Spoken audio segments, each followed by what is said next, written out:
Power Plug Radio. Home of your throwback jams. Good evening, ladies and gentlemen. Welcome to episode 11. What's up, family? Of the Oh, you decided to come back this week. Oh, this nigga showing up. Welcome to episode 11 of the Midnight Oil. I'm your host, Mighty Jai, and we got our sister back, my co-host, the Don, all the time. With all the shine, my sister Don Rock. How you been, sister? I've been good and tired as hell. What about you? Man, I ain't gonna lie, we missed you last week, man. I kept saying, she's not here in the physical, but she's here in the mixual, the digital. Yeah. Like, we said something, but it's good to have you back. You've been working hard. You've been out there moving and shaking. Talk about it. How was the event last week that you hosted? Oh man, big shout out to A1 Lens. The event was amazing, bro. There were a lot of artists from all around the area that came out to perform. You know who won first place? Shout out to my brother Charlie G. Big shout out to Charlie G, man. Yes, sir. A lot of the artists came out. They gave it they all. They gave us something unique too, because I damn near remember almost everybody. For but real. the thing about Charlie G, bro, he hit us with the triple threat.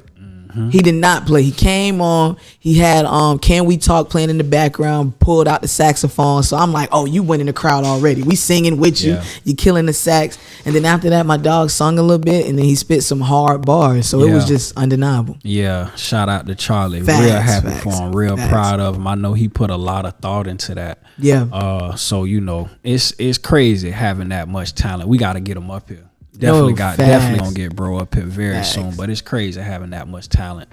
You can rap, right? You can sing, play the saxophone, and you got to see his stand up. Oh, listen, if it's anything like when my dog is in the vibe at Art and Soul, he get to talking a little bit in between. I can only imagine with a full set. And he do it all equally well too. So right. Shout out to my brother. I'm proud of you and I'm happy for you. We definitely gonna get you up here to the Midnight Oil. Get your bars ready too, brother. Right. And big shout out to like I said, A1 Lens. I believe she plans on doing this event again soon, so I know it's gonna be even bigger. It's a good thing that artist showcase, which we gonna talk about. I think we gonna end up talking about that a little bit later. With what we talking about tonight. But the art of artist showcase and getting people to want to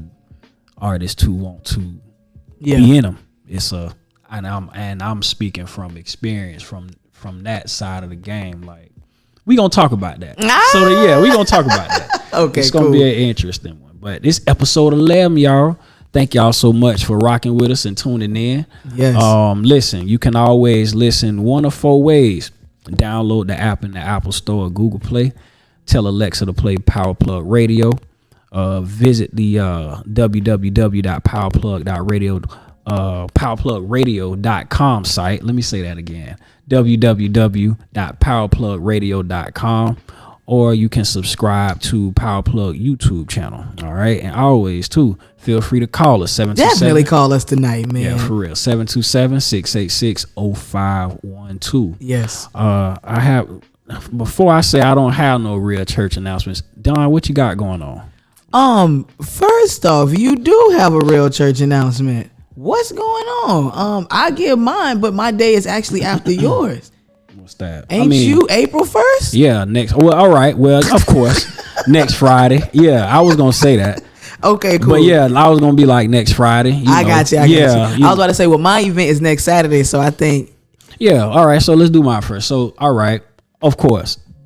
Of course. The anniversary show for Art and Soul is gonna be next Friday, at 22 South.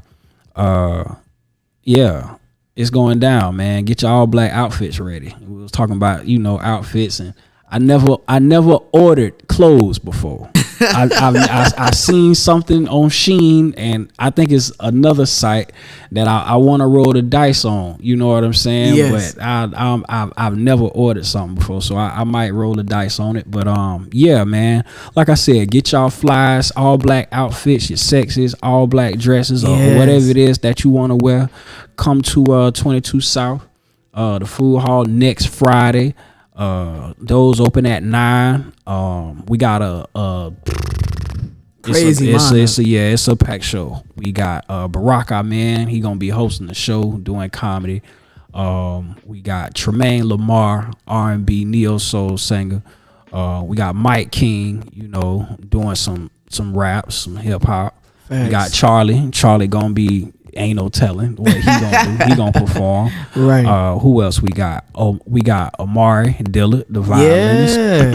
Who else we got? We got Janelle, R&B singer. She might do some soca shit. We got Naja Monet. I'm always excited to have Naja. Yes. I'm always excited. Always excited. I call her Sauce. That's young Sauce right there. Sauce in the flesh. She's so saucy and got so much style. I'm always excited. And you know what? I just want to shout out Naja because I believe at the beginning of this year she dropped a new single called Costume Party. Yeah. Yes, and it's fire. It is on YouTube. Nice She video. can love write. the song. She can really She write. can write. She can really, really write. Facts. And I can't forget the homie who gonna be DJing, man. Oh, We got yeah. Brainstorm DJing. Yeah. Matter of fact, hey, you want to do the June show? No, May. The month after. May? It's nothing. May 6th. Let me make sure now, because I will agree to some shit and come right back and be like, hold on. See what you got going on, May May 6th looking good for me, but I'm going to double check. Yeah. Hey, y'all catching this live now. Y'all catching this live. Listen, because I'm trying to get, like, honestly, before I came up here, like, Yes. I'm trying to get the next 3 months worth of shows. Bro, I'm happy we going to talk about event curation later, but I'm starting to find out it's better to do it that way. It really is. It really is. Like, damn, they're playing it by the quarter. Mm-hmm. You know what I mean? For real. Like, I think I'm starting to get into the groove. Yeah. I'm like, damn, I did used to do that. You know what I'm saying? Like, damn, we was doing it like that before. Right. And so I got some folks. I got some. I ain't got all of my, like, each show all the way full, but I done spaced some people out, man, and it's gonna be a lot of new blood. Oh, nah, It's gonna be a lot of new faces, man. So I'm excited about the shows to come, but. First things first, April 1st, the 6-year anniversary, all black edition, all black affair, man. Those open up at 9. You can see on the, what we call it, Jam? Yeah, the overlay. Hey, you can look on the overlay, get your pre-sale tickets, and your table reservations at Art and Soul. It's spelled artxsoul.eventbrite.com. artxsoul.eventbrite.com. You can see it on the overlay. Go there and just be prepared to have a good time next week, man. It's gonna be some good food, good drinks, some beautiful people, some good music, and we gonna have a good time. I'm gonna tell you what else be kind of warming that shit up too. What's my man name? I don't want to get his. He do the happy hour. Is it Chill? DJ Chill? Yeah. At 22nd? Yeah. Oh. I ain't gonna lie. The first night. Chill is my dog. Yeah, the first night. This was Knox, and Knox was like, "Damn, he playing all the jam." Now, if Knox say some shit like that mean he was like, "Damn, he bro, playing all the big jam." shout out to DJ Chill. Yeah, so Knox say, and Knox is. I ain't just saying. I learned a lot of game from Chill. Yeah, man. Chill can definitely read a crowd. Facts. You know what I mean? So Facts. I want to see what it's gonna take to get him to stay a few more hours one of these nights. Yes. I gotta save my little coins. But yeah, next Friday, the 6-year anniversary of Art and Soul going down at 22 South. Get your tickets at artxsoul.eventbrite.com. We got a very good show lined up. I'm very excited. We missed last year. We couldn't celebrate last year due to all the madness going on in the world. So, 2022 older boy. You owe us. You know what I'm saying? So yeah. So what you got going on, Don? So next Saturday, April the 2nd, I'm hosting a hip hop show at a new bar called King's P Bar and Grill. The name of the show is going to be called The Set on Saturdays. It's a new hip hop underground experience that I want to bring to the city. And I'm opening it up to a lot of young and upcoming artists to get an opportunity to perform on the dope stage. So next Saturday from 9 p.m. to 2 p.m., we're going to be in Largo. The address is 10637 117th Drive West in Largo, Florida. And I'm going to also make sure I post the flyer on all of my social media after today. The flyer is getting finished up. But I have 2 DJs, me and my little homie DJ Ken. He's gonna be out there spinning. I put up a post on Instagram asking for people just to tag dope spitters that they knew in the area that would like an opportunity like this. And I was goddamn overwhelmed with the amount of people that hit me up, which was beautiful. I really was kind of stressing about the show. Didn't think I could get too many people to perform, but it's crazy how you underestimate yourself and then you be like, oh, damn, yeah, cool. So I had the opportunity to go through a lot of dope artists from Tampa, Bradenton, St. Pete. I actually got somebody pulling up from Miami, which is really, really dope. Hold up. So this something you putting together? This something I'm putting together. Yeah. So King P's Bar and Grill just opened up out in Largo. And a friend of mine connected me with them and was like, yo, I really think that you should come check this bar out because I feel like you could throw some dope events here. So I just went there and chopped it up with them, and they were open to a lot of ideas. And one thing that I've been very, very adamant about lately is just bringing hip hop back to St. Pete. I just noticed that I feel like over the years hip hop has just been subtly squeezed out of the city. But it's absolutely insane when I go to Tampa and I'm in Ybor and just for example a bar, and I'm seeing a lot of people in business suits nodding their heads like crazy to Pusha T, Lil Wayne, Drake, all the hip hop in the world. And I'm thinking it's a way to still give hip hop environments and still have it like in a tasteful manner, in a controlled manner. You know what I'm saying? So that's my superhero little idea that I want to do. Bring hip hop back to St. Pete. So pull up on me next Saturday. We're gonna be in Largo. I will post a flyer on my social media. The event is called The Set on Saturday. So meet me at the set. I like that. I like the fact that you getting ready to do something in some uncharted territory. You know what I'm saying? Yeah. So facts. it's kind of like you can put your stamp on it. Plant your flag on it. That's the tree you piss on, right? That's mine. You know what I'm saying? That's what's up. That's good. Facts. Yeah, man. But other than that, hey, this episode 11, not 11, 11 weeks strong. 11. You know what I'm saying? Thank y'all so much for tuning in. I said it before, I say it again. We're gonna try to meet you where you at. We're gonna try to say something that's gonna, get you going, get you motivated, get your brain to working, get you to taking a real good look at yourself, take serious what you're doing. You know what I'm saying? And in a world that's, always blowing out your flame, we trying to keep yours lit. You know what I mean? So that's what we do right here on the Midnight Oil. With that being said, we about to get into one of these buttery mixes. You know what I'm saying? Big facts. We about to get into one of these buttery mixes by my sister, the Don. And you gotta say all the time. And you gotta start putting that in your mixes.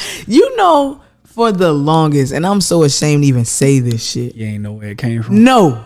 I thought you freestyled it until I heard a You Owe Me mashup, and I'm like, did Nas just say? That's what where I came from. Man.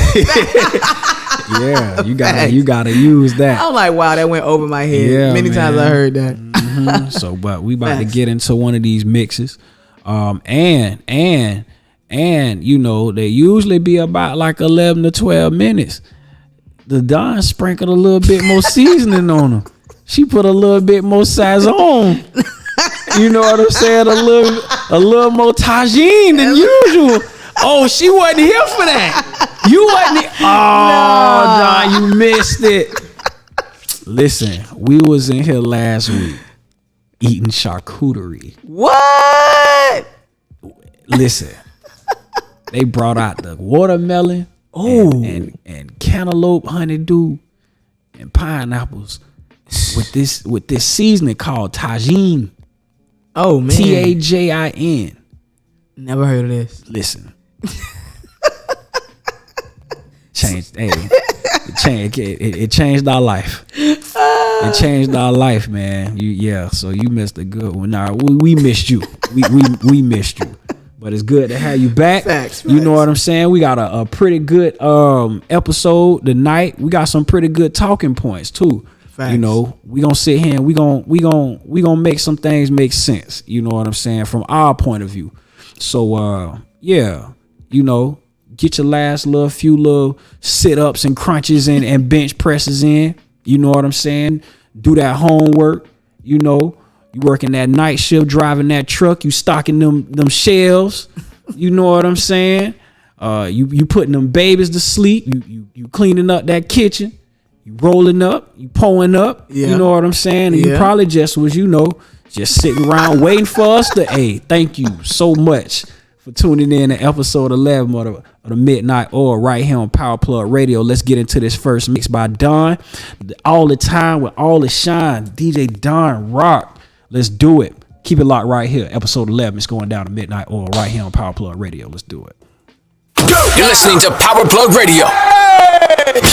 Home of your throwback jams.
getting higher and higher, like the night to the day.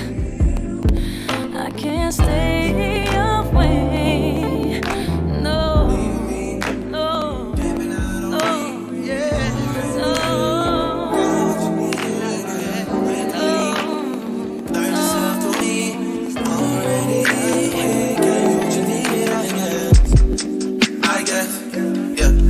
So I'm not with nobody, cause I don't wanna hurt nobody.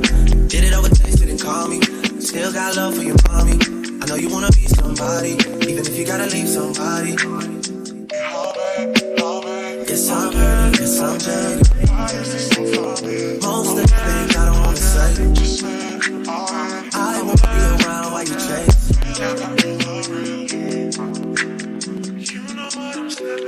You'll try to come back when you're famous. I always want the truth, but it's dangerous. You got something real, not baby. You wanna get with me, stop. Yes, I'm hurting, yes, I'm jaded. Most of the things I don't wanna say. I won't be around while you chase. You wanna hear me up when you make it. You'll try and come back when you're famous. I always want the truth, but it's dangerous. You got something real, not basic. You wanna get with me, stop. Take a look, Ashton. I was on this side, I was on this side.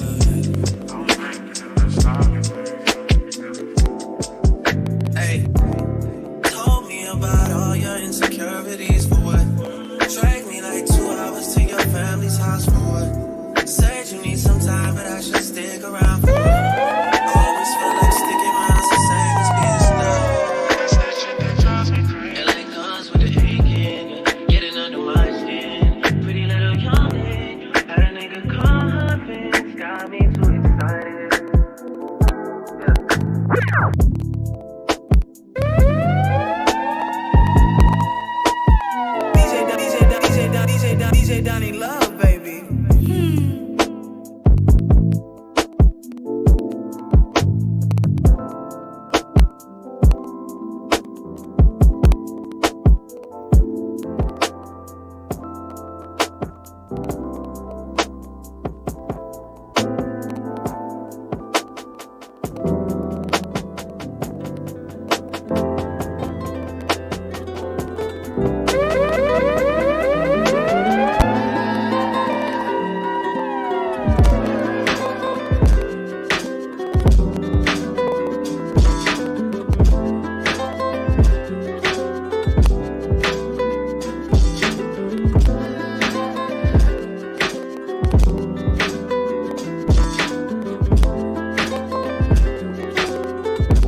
the beauty in life.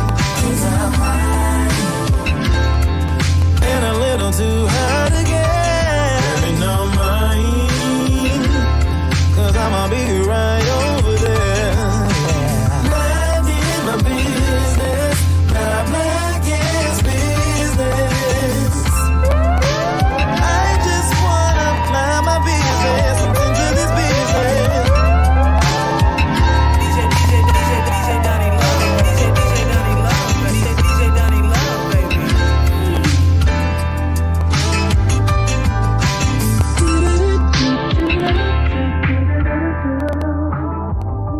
You're listening to Power Plug Radio. Home of your throwback jams. That's how you feel? Hot. Bro, it ain't. Bro, I don't even care how this made me sound, bro. It ain't too many smoother than That's how me, you. That's how you. bro. That's how you feel.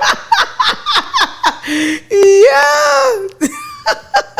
Bro, Hey. tell me you felt the lyrics to that last song. Yeah, Bro, why stress out about life? My nigga, what for? What good is it gonna do, babe? What was the one you played? But what was the one before that? Bro, I have to put you on this guy, White Boy. It's a song called So Badly. And it's such a groovy ass, like, I feel like whenever I hear that song, I'm supposed to be walking into a room. Remember back in the 70s or just back in the day, they had a Walk through the beats. Walk through the beats. Yeah, I was supposed to be. I grew up on the ass end of that era in the early '80s, man. Yeah, oh, that wasn't Mac Ayers, was it? No, I can't think of the dude's name. I think it's like J. It's an acronym, JMSN, something like that. I'm gonna send it to you though. It's some funky white You boys out you there. won't. So Yes. it's some funky. I came Facts. across somebody the other day. I gotta send it to you. But yeah, that I like that one. Facts. Another buttery mix by my sister, the Dawn. Gotta say all the time with all the shine. Dawn Rock. Glad to have her back. It's episode 11 of the Midnight Oil, y'all. Yes, Thank yes. y'all for keeping it locked right here. You know what I mean? We want to connect with you wherever you at. All right. So we got a few talking points. Yeah. You know what I mean? Some, me and Don be having these conversations sometimes, and like we should talk about that. You know what I'm Facts. saying? Even if it's like a tweet or a Facebook post, like we should talk about. We should that. dive deep into that. We should dive deep into that. Facts. You know what I'm saying? So I think, yeah. So what you want to hit on first? I think we should jump right into the rebranding topic. I think branding period, and then like what is it to rebrand? You know what I'm saying? So yeah, let's talk about that, because you know what, I feel like me personally, Yeah. I feel like I'm at a point where I feel like I'm rebranding my whole life. Same. So it's like it's something I'm still trying to kind of, shake certain things I appreciated. I'm still trying to I wouldn't say shake stuff, but like kind of, step into who I see myself to be and align myself with things that speak to my soul, my future self. You know what I'm saying? What it is I'm working towards. And You know what I just thought about just hearing you say that? It's like you could also say too, you're constantly growing and evolving. yeah. You feel me? And I'm pretty sure where you started off with the brand in the beginning, completely different age, completely different mindset in the beginning of the journey. So as you're going through the rebranding, it's almost like to aid the evolution of yourself. Yeah. You know what I mean? Yeah, I think that's the point of it. To me, as far as like a brand or a rebrand, it's a statement of whatever it is that you're doing. It reflects where you are right now. Yeah. My taste or your taste or anybody's taste, whatever it was 3 years ago, 5 years ago, 10 years ago, it might not be the same. Shit change. You know what I'm saying? We grow. You know what I mean? We get into different things, different styles, different tastes, different, we like that word, No facts. taste. Yes, we do. You know what I'm saying? Yes, we Like do. that word, but I taste. was just gonna say, man, you just go through or grow through different experiences Yeah. that shape you into becoming like not just a completely different person, but it helps you just evolve. Period. You It's feel a me? different layer. It's a different layer. Mm-hmm. You know what I'm saying? And it just, I feel like that layer that you put on, it may just reflect your soul or your core, or you know, just where you at.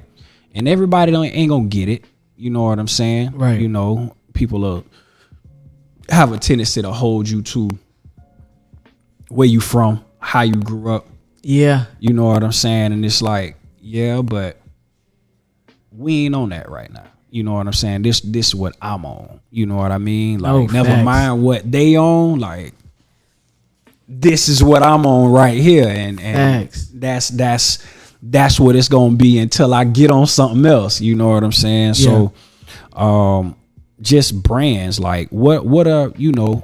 I'm gonna ask you, when it come to maybe a personal brand, Yeah. or a company brand, you know, what are some of your favorite brands? And I don't mean like logos, you know, I got mean you. like what The whole this package. thing represents. Like, Yeah. like what does this represent? How does it speak to you? Got you. I got a few. Just off the top of my head, technology wise, you know, I'm in love with Apple. Definitely like how Apple moves. You know, as we was talking about just branding and rebranding beforehand, I started researching the topic a little more, and I found out that like a lot of major corporations go through like a rebrand every 7 to 10 years. But not even just major businesses, period. They go through like a rebrand just to keep their brand fresh and like innovative. And it kind of made me think about Apple in general. You know what I mean? From the watch, the iPads, you know, the phone, the computer. It's like a whole secret society. Not even secret society, but like a special society being a part of Apple. You know what I mean? Most times if you got the iPhone, you got a MacBook, you know what I mean? iPad, whatever. The whatever. whole shebang. You got the whole shebang. Yes. That's the first one that came to my mind. Fuck. You know, with music, I got one for you. I had to think about it for a second. I'm in love with Meg Thee Stallion brand.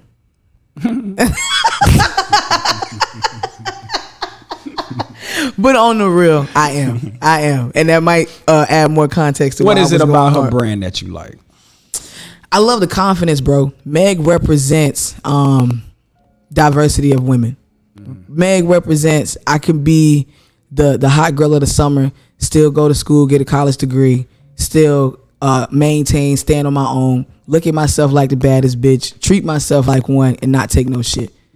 That's a brand that I feel like a lot of people could stand behind. You know what I mean? But from the outside looking in, that's what I get from it, and that's one thing that I love. Like I love seeing women be at their fullest potential in whatever lane that they're in. You know what I'm saying? Because representation is just so important. You know what I mean? So it's like just to see different shades of women, different types of brands on top. I just like what Meg, just like that bad bitch that can't be stopped, can't be controlled, but at the same time have the accolades and a little bit to back her shit up. You know what I mean? Like her talking about going to college was really big for her. And I know we all feel how we feel about college, especially being more evolved, but that's something big. You know what I mean? To say that, hey, that's something that I wanted to complete. And while being a big time rapper, I was able to do that. So Yeah. When I think about brands, I think about a grocery store facts. or any type of store, you know. Like, Oh, if I put this brand in the produce aisle or the bread aisle or the juice aisle next to another bread, another juice, another fruit snack, Yeah. how is this gonna stand out from Facts. the others? Right. You see what I'm saying? Like, Right. what is it about this brand? You know what I'm saying? Like, that's gonna stand out. You know what I'm saying? Yeah. And so, like, I think like from I always been, I don't know, first it was the logo. Yeah. Something about Maserati. It's something about Maserati ever since I was a jit. Something about Maserati. Like, you don't see no Maserati commercials. Yeah. You know what I'm saying? Facts.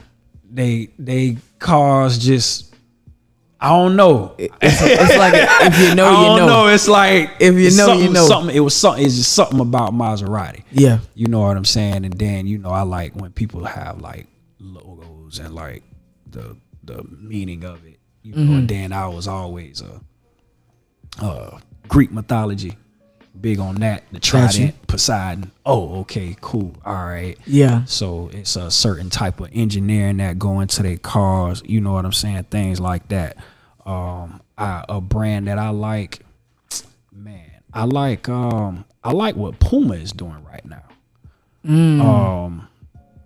I like what Puma is doing, especially when they got into their more cross training looking, shoes, because they always been like I don't know what you call it, like that kickback shoe, like a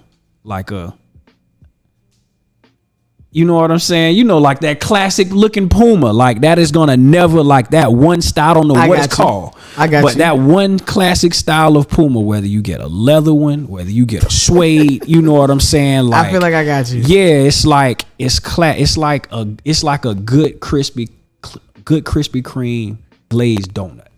It don't need those sprinkles. It don't need no jelly. It don't. It's like it's good, and I like simplicity. I don't like a lot. I love simplicity. Yeah, I don't like a whole lot of business. I don't like a whole lot of colors. I don't like. I just want my waffles with adequate, decent amount of butter and syrup. You can hold strawberries, whipped cream, all of that shit. Yeah. Like, it is what it is on its own. Shout out to Debonair District in Tampa. Yeah. I always shout out to Joe, shout out to Justin. Big shout I out. always when they present things, it's always it's clean, it's simple. Like this little last thing they did, with the Central Marvin line, they had me a part of a movie that they was a little short film that they were shooting, and they broke it down into episodes, and they released some hats, shirts that came along with it, and the meaning or the storyline behind it was the cigar culture, which if you from Florida, you know what I'm saying, and well, not just from Florida, but the Tampa Bay area, you know that cigars, it's a rich part of our history. You know what I'm saying? We literally don't. We either do or we did have a cigar bar downtown. We do. Like, okay, yeah, okay, so it's that Central deep. Cigars. Right, on the other right. side is Ruby's. But they all over Tampa. That's how a lot of the Cubans, Hispanics, Latins, whatever you want to call them, that's how they got down here. That's how they made a living. You know what I'm saying? Making cigars. They had a baseball team, if I ain't mistaken. The Tampa Smokers. Tampa the smoke. It was the Tampa Smokers. You know what I'm saying? And so it was like, just the cigar culture, the cigar, rich history, you know what I mean, behind Ybor City and things like that. So they made some designs. You got to check it out. They made some designs, based around like certain logos and certain, the baseball team made a play on that. And it's just a real clean look, but that's how all of their stuff is. That's it's a clean, curated look. Yes, you know what I'm saying? They got an eye for certain things. Yeah. It's like when companies do certain things, you know what you getting. No, big facts. And another thing, hearing you break down everything that they had to offer, it's like, a big part of it is like storytelling. Yeah. With simplicity. You know what I'm saying? Like, that's very powerful. Like, I feel like I only caught a few snippets. And hey, big shout out to my dog Mighty Ja with the Morgan Freeman voice. Yeah. Hey, this man finna glow up off us real quick. Hey man, that was but we did that. We did that was hard. Oh, hey, shit. we did. Hey, listen, when they hit me up about it, Yeah. listen, we was at my crib. This round the time out, and I gotta get back to it. This round the time when I was doing the barbecue sauce. Hey. They had when it got wings. They got like 30, 40 wings from beef O'Brady's, naked wings. I had the mustard sauce, I had the ketchup sauce, and we sitting at the table. They had a tape recorder. They was like, all right, Ja, we want you to this, that, and the third. And do like first they had me come in and they was, you know, just taping it. You know what I'm saying? And then they had me do the voiceover. Mind you, we did this like 3-4 years ago. Thank you. Courtesy of Chandra. I was about to say big shout out Urban Big Drinkery. shout out to Thank Urban you. Drinkery. Always making sure we Look, right. man, like I'm telling you, It is. the boss. I'm telling you, it's bosses and his leaders, man. Bosses and his leaders. Facts. So, you know, we did that. They had me a part of that like a few years ago. You know what I'm saying? I ain't had no grade. I had a low fade. You know what I mean? But they had a whole storyline, man, and to see Fire. it like, you know, they took their time with it. Shout out to Amin was in it. Oh man. You know, Yeah. It was a storyline, and they, you know, like they worked on it, like Facts. worked in. So that let me know, like, damn, it's a lot of shit that go into this little whatever. So it was a whole thing behind it. So they did that to push they line of shirts, they line of And that's hats. hella creative. You know, I hear I can't think of what company it is off the top of my head, but they were talking about it might not be even an artist. It's like, you know, I don't really make music primarily. I make fashion, but I make music for my fashion. Right. You know what I mean? Or like they'll pair these two like completely different things with each other to release something. You know what I'm saying? Like with them, it's like we're gonna put together like our own short film and release merch. You know what I'm saying? And it's like have those two being connected. Like that's pretty dope. What's this? Oh, we drinking Rosemary's Baby Rosemary's tonight, Baby. family. If y'all watching it, you can see us. Rosemary's Baby, courtesy of Urban Drinkery, 2184 9th Avenue South. I'm telling you. So yeah, it's like and sticking with your brand too. Yes. Staying on brand. I think we live in a culture that's so hell bent on keeping it real.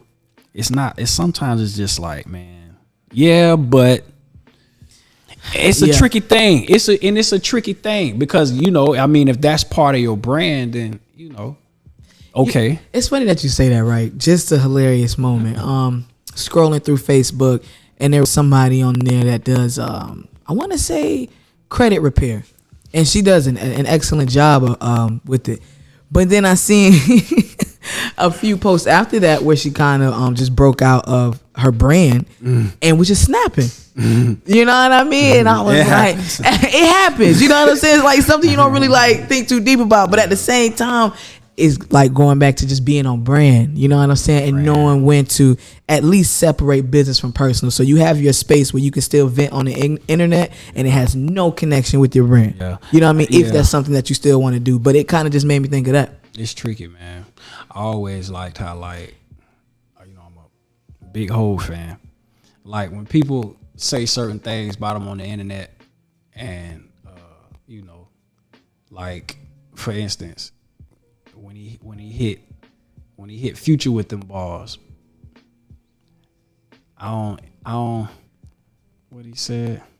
I don't even know what I would have done in the future. Other niggas playing football with your son. See, that was a comment that Future made, which he didn't say. No, I don't think he said anything that wasn't true. It was an interview that he did where he said that Jay-Z was not hot when Tupac was alive. He wasn't that guy. I don't know what made him say it, but I mean, I guess so. It's true, but I don't know what's the intent behind it. Which, you know, and it wasn't like one of them things where I'm finna get on and I'm finna tweet, face. You know what I'm saying? It was like, all right, it's the knee jerk response versus the knee jerk reaction versus the well calculated response, and that's part of his brand. It's calculation. You're never gonna see. Very rarely you're gonna see him. You know, because his thing is just silence. But all right. If it wasn't for these pictures, they wouldn't see me at all. It's like I always kind of like Like, But you know, some like superstar advice that Hove gave Drake was like, yo, when lower level motherfuckers start dissing you or trying to come at you, like, don't even address that. Yeah. Or you can decide how you want to address it. But at the Right. same time, it's like, don't give it too much light. You don't want to extend their 15 minutes of fame. Elephants you know don't what I'm swat saying? at flies, man. Elephants don't swat at flies. Yeah, Bro, no elephants facts. don't. But that's and some people, you know, some people got a different brand. Some people got Right. that's part of like, you know, as far as like a personal brand. As wild as he is, you know, Boosie has made a name for himself with, you know, cats like Boosie, cats like I was literally 50. gonna think, say the baby. Yeah, you know, Anyway, yeah. I think it just got to be genuine and it got to speak to, you know, the Right. people, and it got to be a part of you. Like doing things that's a part of you. You know what I mean? Doing things that's an extension of you. You know what I mean? No facts, bro. You know what?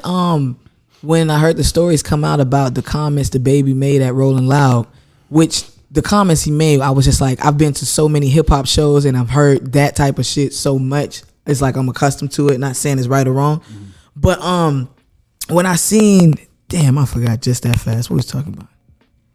Fuck, I forgot that fast, Sean. My bad. But oh yeah. So the comments that the baby made, I said everything that he was saying on stage was very on brand for the baby. Right. Very on brand. I would never expect the baby to come out on stage and be like, all right, everybody, let's hug, hold hands, you know, love everybody. You know, whether you like it or not, that was very, very on brand for the baby. And I knew it would kind of like stop his bag a little bit on a commercial level, but at the same time, it would just only heighten his fans even more. Stand on, yeah, You got to stand on it. Your fans love you even more, and those same people, you know, they'll come back. I think But that's a great key. example. I think that's the key when you got that type of brand, the shock, you know, Right. whatever. Like I said what I said, I'm not budging.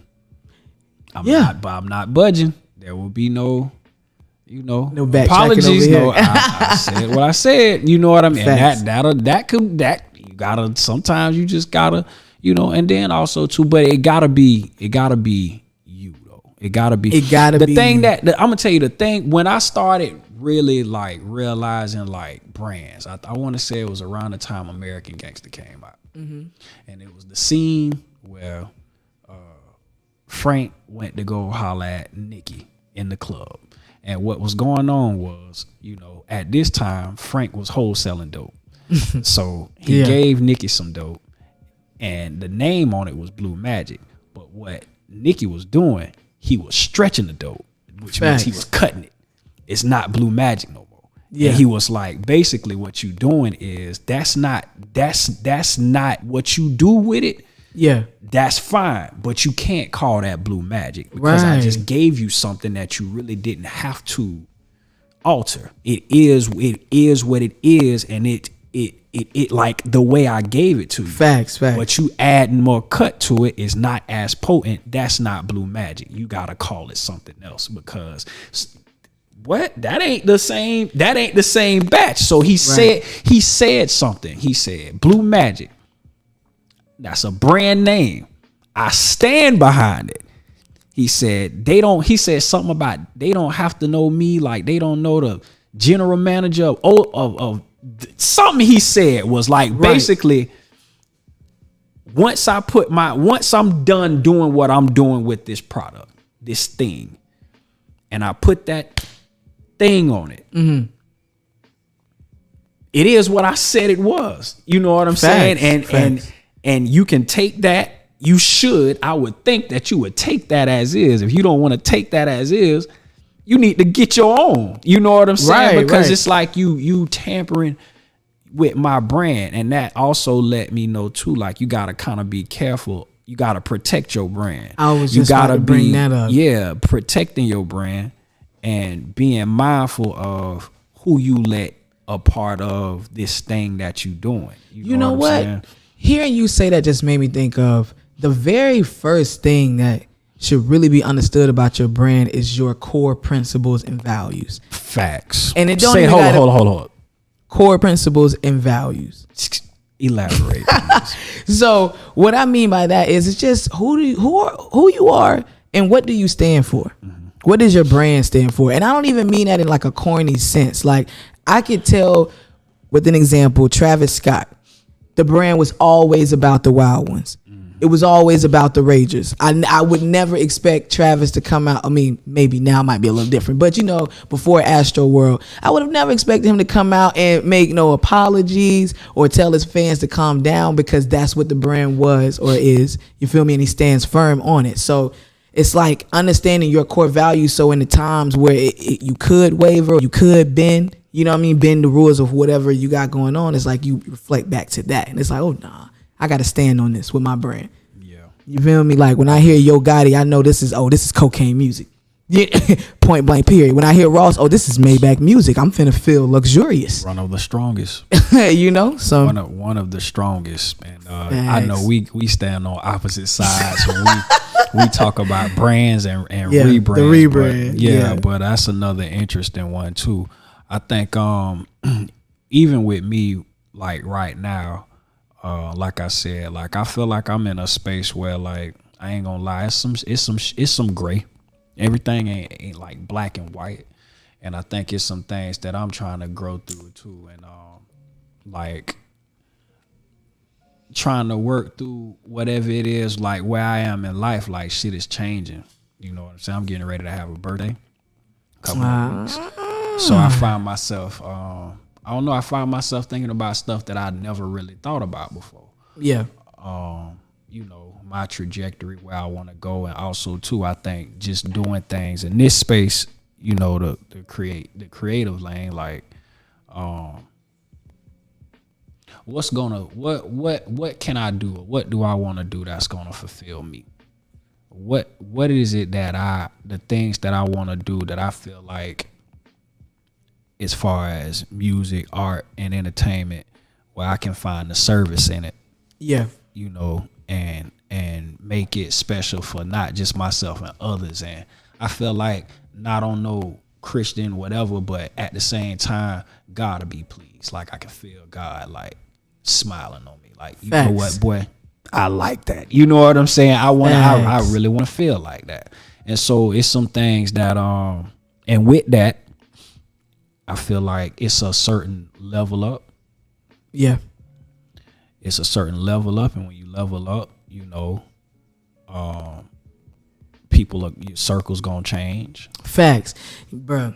I'm also going through a rebranding, and it's really what I talked about earlier. Just realizing that I'm constantly evolving, and I'm nothing like how I was or who I used to be when I first started DJing. Mm-hmm.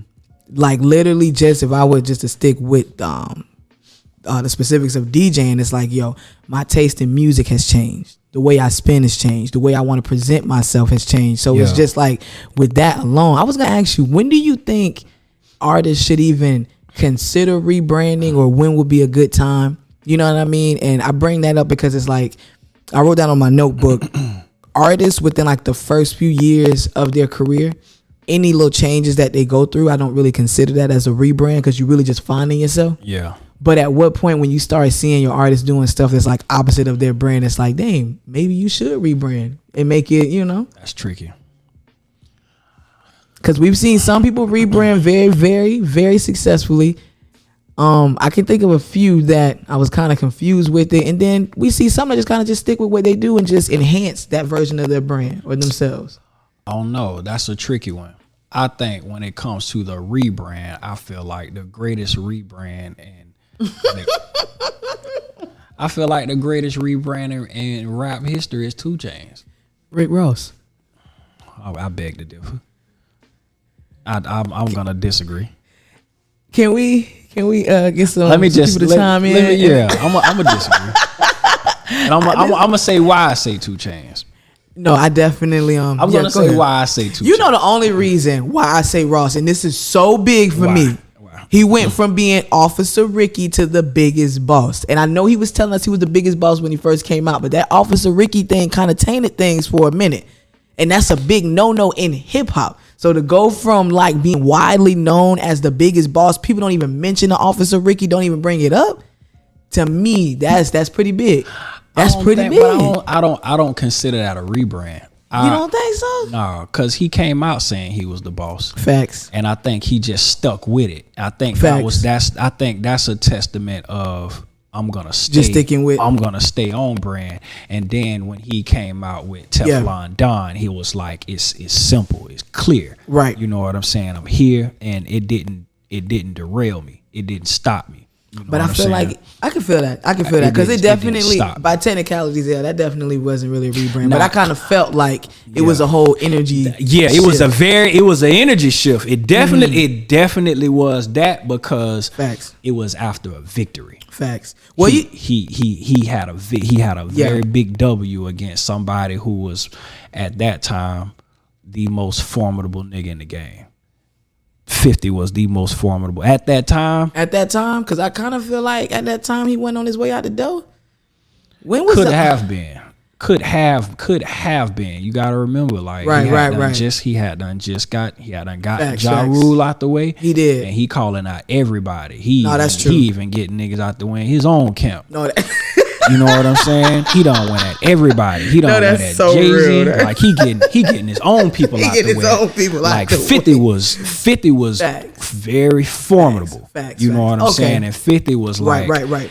50 it was like, even he had, you know, 50's run was interesting. Yeah. Because when you say came in and just took over, like, even amongst his people, like niggas in New York, Facts. What, no unity?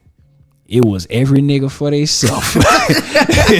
It was every man for theyself. Nah, you know facts, what I'm facts. saying? You come behind, you know, you can't, it was right after the whole Jay-Z and Nas thing, right. around during this time, and Yeah, because he came out right early 2000s. it was right? early 2000s. Facts, it was facts. around this same time, and it was like everybody. This one, the whole king thing was, you know, going. Right, everybody right. wanted to be the king or something, and here he come.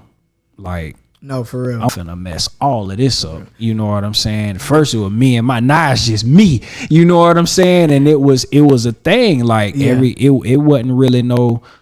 It wasn't no unity like that. You know what I'm saying? Well, I got another nigga for the rebrand. Who that? This was my only other person I had outside of Ross, because you definitely done shredded my Ross. That was a great analysis. But it's nothing But against no, Ross. It's nothing against Ross, but you said it very well. He did not technically rebrand. He been Yeah. saying he was the biggest boss. He been said that. Snoop Dogg.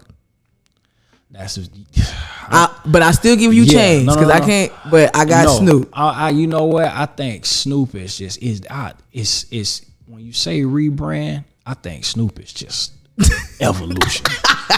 That's just evolution. Cause like I done said it before. If like it was if I think if the rap game had a logo, like how Yeah. basketball got a logo, baseball got a logo, Yeah. soccer got a logo, everything Facts. has a logo. If Right. there was a logo for hip hop rap right now, I would say if people was like, who do you think Snoop is the most recognizable face in the game. I don't think there's nowhere Snoop can't go and no one knows him. It's a lot of cats who we revere. They can go a lot of places. Right. And I don't think people will know them. People still call Jay-Z Beyonce's husband. That's funny as. It's true. But no, for real. It's true. You know what I'm saying? Right. But you're gonna know who Snoop is. I think Snoop done just, you know, Yeah. when you say a rebrand, like it's at this point, I feel like it's just evolution. Like he came out, he had that thing as to where, you know, the gangster shit, you know, Right. wasn't really with the, you know. Right. I think it was just really just being camera shy at first. And then he just warmed up. Even with his music, I ain't gonna lie. When he got on that rhythm and gangster tip, Yeah. I ain't gonna lie. Of all the Snoops, you know what I'm saying? Right, the right. Death Row Snoop, the No Limit Snoop. My favorite Snoop is Rhythm and Gangsta Snoop. Yeah, Snoop facts. had some bangers, bruh. Like Facts. Snoop had some heaters when Snoop did that. He really embodied well that Superfly energy, bro. Yeah. And brought that cadence right in the music and brought the grooves with it. You know what I mean? Yeah. Yeah. He seemed like he was like a real throwback black Yes. exploitation character. Like Like if Perms and Snoop and my Soups goodness. and yes. like that's. But I think If he Bootsy Collins could rap type vibes. right, and he made it look so. I think the thing is he made it look so effortless. Yeah. You know what I'm saying? He made it look so effortless, and no matter what he was doing, whether he had done went from the gangster to the pimp, you know what I'm saying? Yes. Like, listen, that phase when Sexual Seduction came out, he was listening. Man, I'm When he- yeah, he was That not playing. He wasn't playing, and it And just anything looked with him and Pharrell was always fire to me. time, man. Every time. every time, and Every time. But it just seemed like, I think when it comes to that part, you know, of just watching him, I think a lot of that stuff, it was just I feel like he did it so effortlessly, Yeah. to a point where like that's always been in him. I feel like it's always been in him. It was just, maybe to me it just looked like it was parts of his life. You know what I'm saying? Parts of his upbringing. You know what I'm saying? The rap, the blues, funk. You know what I'm saying? I mean, Yeah. West, a big part of West It Coast is. culture. You know what I mean? But the way he took it, you know what I'm saying? And just even right now to today, he getting in another bag where, you know, I the whole death row. I really hope My that dog is work about out to for be him, man. Bro, Like, he's about to be in Call of Duty. I said, bro, if you want to aspire to be like somebody, Snoop, man. my dog finna be in the Call of even when it's like outside of rap with his community stuff, he was Yeah. real big on football. Right, you know what I right. mean? And then, getting more into like family. Bro, he everybody cool Uncle Snoop. Like, you want to talk about a brand?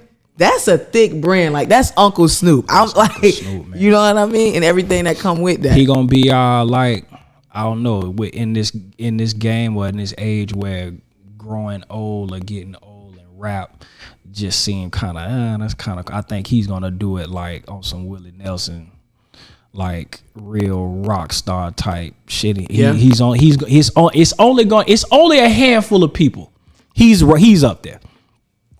I feel like it's only a handful of people that's gonna grow old well in rap and still Gotcha. have some type of relevancy as to where they don't have to necessarily put out music, but like that's the dude that we go to for the game. Like that's the Right. dude that we go to if we need somebody. Benny the Butcher was talking about it when he did he kind of helped broker his deal at Def Jam to get him some more money. Snoop. You know what I'm Oh, saying? man, that's so it's dope. like that's the dude. Like, hey man, like almost like when Jay-Z did the thing. Like, all right, it's somebody in the office now. We ain't gotta talk to Bruh. people that don't know. They just know the Right. culture makes money. Now we talking to somebody that he was an artist, so he know how to advocate for us, but he also knows the paperwork. He knows the Right. game, and he knows what it takes for us to get our shit moving. Like, Yes. you He gave know, my boy Wiz Khalifa too much game. that's a hell of a brand too. That's a whole That's a- Taylor Gang. Yeah. Taylor Gang, bro. Taylor Gang. I think Wiz can do something every 5 years. No, really. And still, like, you may not, but Wiz go somewhere and do a show right now. Certain people just have like a specific type of crossover appeal, and they make a certain type of music where it's like the fans can age with you and never get tired of you. That's the thing. You gotta. That's. Go ahead.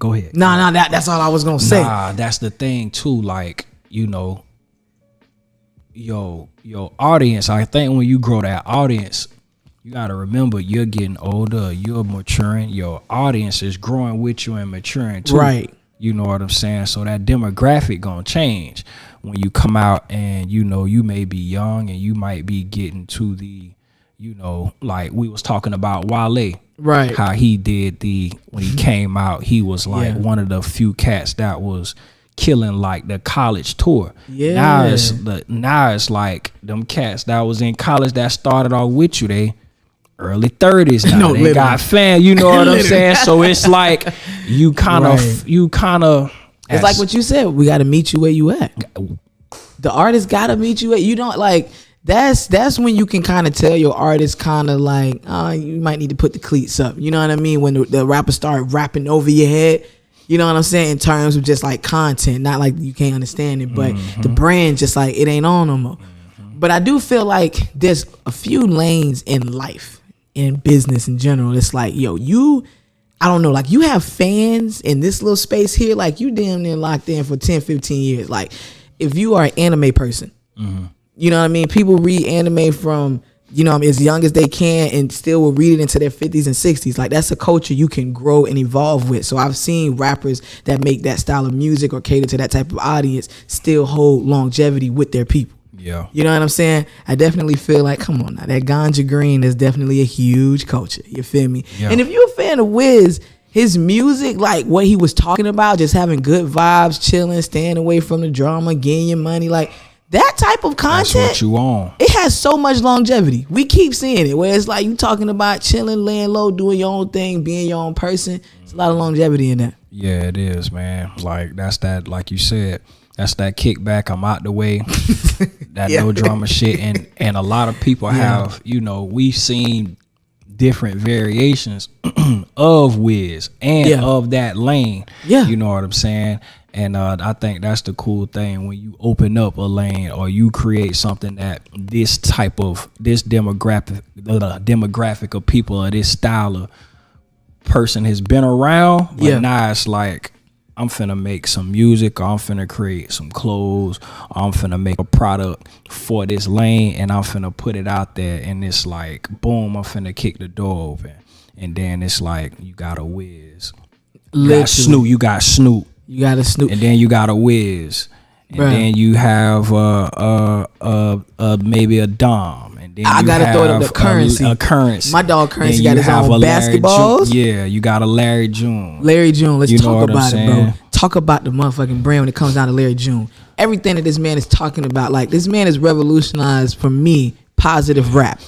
Listen, positive rap. Talking about, it's not corny. And it's not corny. Man, the man got his own smoothie store open up, I believe, in his hometown. A little boba exactly. shop. You already own it. Now, if you're a fan of Larry June, that you know that he always talk about, you know, eating organic, eating healthy, starting his day off with a smoothie and an expensive candle. You know what I'm saying? But just being very consistent with the brand, and like now he has products out in the world, t-shirts, lookbook, and the style of it. You know what I'm saying? Like, you know, he getting ready to go on a European tour. Oh, let's go.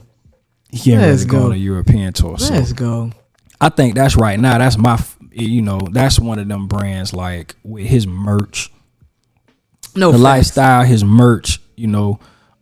He always gonna stick with the, you know, the healthy thing with the orange. Even with them colors. With the colors. It's simple. It's clean. You know what I'm saying? And his colorways, like his color palette, he's gonna stay within the green, the orange, the black, the white. Maybe the, you know, the gray, like a gray. Facts. But it's always gonna be that thing of it's simple.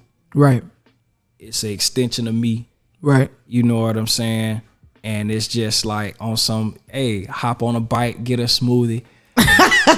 Go on a hike. You know what I'm saying? Ignoring all the punk rock. And stepping on punk rock hoes. You know what I'm saying? And it's like, you know what I mean? But you know what? I guarantee you it's cats, it's been niggas like that. They just ain't know how to do it like that's real. How he put it out there. You know what I'm saying? Listen, I'm pretty sure that style done been tried. But Devin the dude. Yeah. Devin the dude. For this man to be able to like I said, you know, this was my stepfather's son. So I just kind of grew up knowing a lot about his career. But I remember growing up and this man coming down, chilling with my step-pops for a minute, and then flying out to do shows across the damn world. Yeah. Different countries. You know what I'm saying? It's like, when you think about the type of power some people held pre-internet era, it's crazy. Like I was talking to a friend of mine, we was analyzing just Lil Boosie, and I said, you know, if Lil Boosie would have came out 2022 young, you feel me, spitting the same stuff he was back then on different beats, he would be just as big as NBA YoungBoy. because I remember I was thinking of the whole boost he had on the community, just in terms of people wanted to dress like this man, talk like this man. We was somehow getting his DVDs without world access to it. Yeah. You know, getting your music out across the country in all these little underground pockets. And I'm like, yo, people that were able to do that pre-internet, you know what I mean? Or even in the beginnings of the internet, like that was some real power. Yeah, I think, man, when it boiled down to it though, because I think sometimes we can do stuff so subconsciously, like we don't even realize we doing it. Facts. And I think when it's like, damn, I did that, that's what I'm doing, and it comes so organic, it's like, I think it's like, you know, what kind of impact do I want to have on the world or people that I come in contact with? You know what I'm saying? Yeah. What kind of, you know, like, you know, that's really it. When people come in contact with me, when they touch this product, if they come to this space, you know what I'm saying? If they come to a show, they buy my whatever it is, or they have this experience, how is it gonna make them feel? You know, and you know, and that's everybody, such an important question. For real, like what kind of impact do you want to have? Do you know, and what you stand for? Do you stand for? Because we had this conversation too about, for instance, let's say Jordan's brand. Yeah. You know, like Mike. I want to be like Mike. Yeah. When it first came out, what did Mike want to be? Deep down, Mike wanted to be a winner. Mike wanted to be the you know, the best. Like Mike wanted to be, and if he had to be a stone cold fucking killer to do it, are you willing to, you know what I'm saying, to be like Mike? Facts. That was that's what they made, you know, that's what he got down with. And I think it was some things that just, you know, in his favor, you know, with the Gatorade. Nike was a fairly brand new shoe, you know what I'm saying? Or they didn't have a sports type. They was more so for like a running shoe. They didn't have no basketball, you know what I'm saying? So he could have went to Adidas, you know, and at the time, Converse had Magic Johnson, they had Larry Bird. How was niggas playing basketball in them Converse? I know that's so random. Pray for all the ankles. Listen, back then. man, them things came. Converse, Chuck Taylor's evolved, dog. They really evolved. Cause by the time Magic Johnson and Larry Bird came around, boy, they had them put some more leather on them bitches. I bet bitches were coming. I bet niggas coming out they shoes like Zion. Damn, I done hopped out the soul. You know what I'm saying? But you know, that I think just, you know, stuff like that, like how you want to, you know, like how do you want to affect the world? How do you want to affect people? Right. You know what I mean? How do you what is it? What's the message that you trying to get across? What you stand for? You know, and everybody thing is different. I feel like you know, that's one of them things I think when you realize everybody got their own sauce. You ain't got to go nowhere. You know, it's a lot of things that we want to do, like you can't really find no mentor for it because it ain't been done. And you going here for the, you know, it's good to watch people and observe people. Like I say, if you pay attention, I know it's a lot of people that I learned, even on the local level. It's a lot of people I paid. I can't say it's a lot of people I paid attention to. It's a few people I paid attention to, you know, real closely. I learned what to do and what not to do. I was just about to say, you know what? I've always been a student of the game, and whoever was a part of the game at that moment was a teacher. Yeah, pretty much. And I could, so you know it's what I mean? You know, so even when it comes to doing the events and like I was like, damn, I remember when, you know, such and such had this experience, or I remember what's her name, you know, because it's some people I watch, it's some people I actually got a relationship with that I can ask questions to hit up, you know what I mean? And, you know, in any lane, in anything, you know, it's always somebody, but then it's like, all right, how I'm going to put all this together, how I'm going to, you know, it's like making sauce, you know, how much of this cayenne I'm going to put in here, how much of this I'm going to put in there, and what is it that I like, and you know, knowing that everybody ain't gonna like it, but it's not for everybody. This is for people that are like me, who into the shit that I like. And it's gonna be some people that's into the shit that I like. So how can I put this out in a fly way? Not only is it true to myself, first and foremost, fuck who don't like it. Fuck who don't get, you know what I'm saying? It's true to myself. And if it's true to me, you know what I'm saying? It's going to speak to somebody that's true to themselves, and that's going to be into whatever they into. We into the same thing. I'm about that. I'm pursuing that. I like that. Whatever it is. You know what I mean? I feel like people's problem with being able to do that, which is dope that you do it, but being able to do it full time is like, I feel like as a society now, people are so impatient. So I think the reason people emulate what they see so much without just diving within and being like, how can I give my sauce in this fly way, is because it's like you want to copy low key what you've seen has worked. Yeah. No different than being like, oh, this person just went viral from doing this dance to this TikTok song.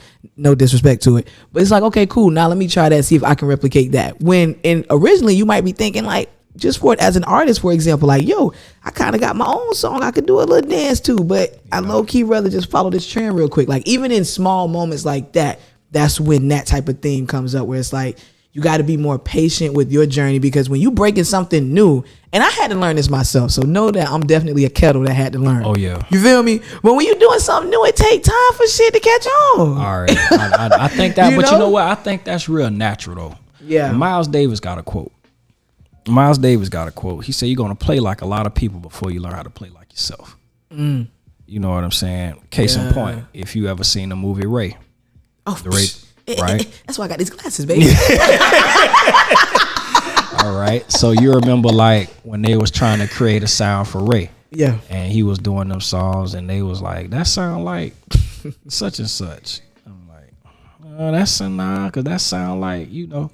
He sounded like a lot of people. And then he did something at that time, you know, with gospel, even to like gospel music being like one of those untouchable things. Like, how dare you?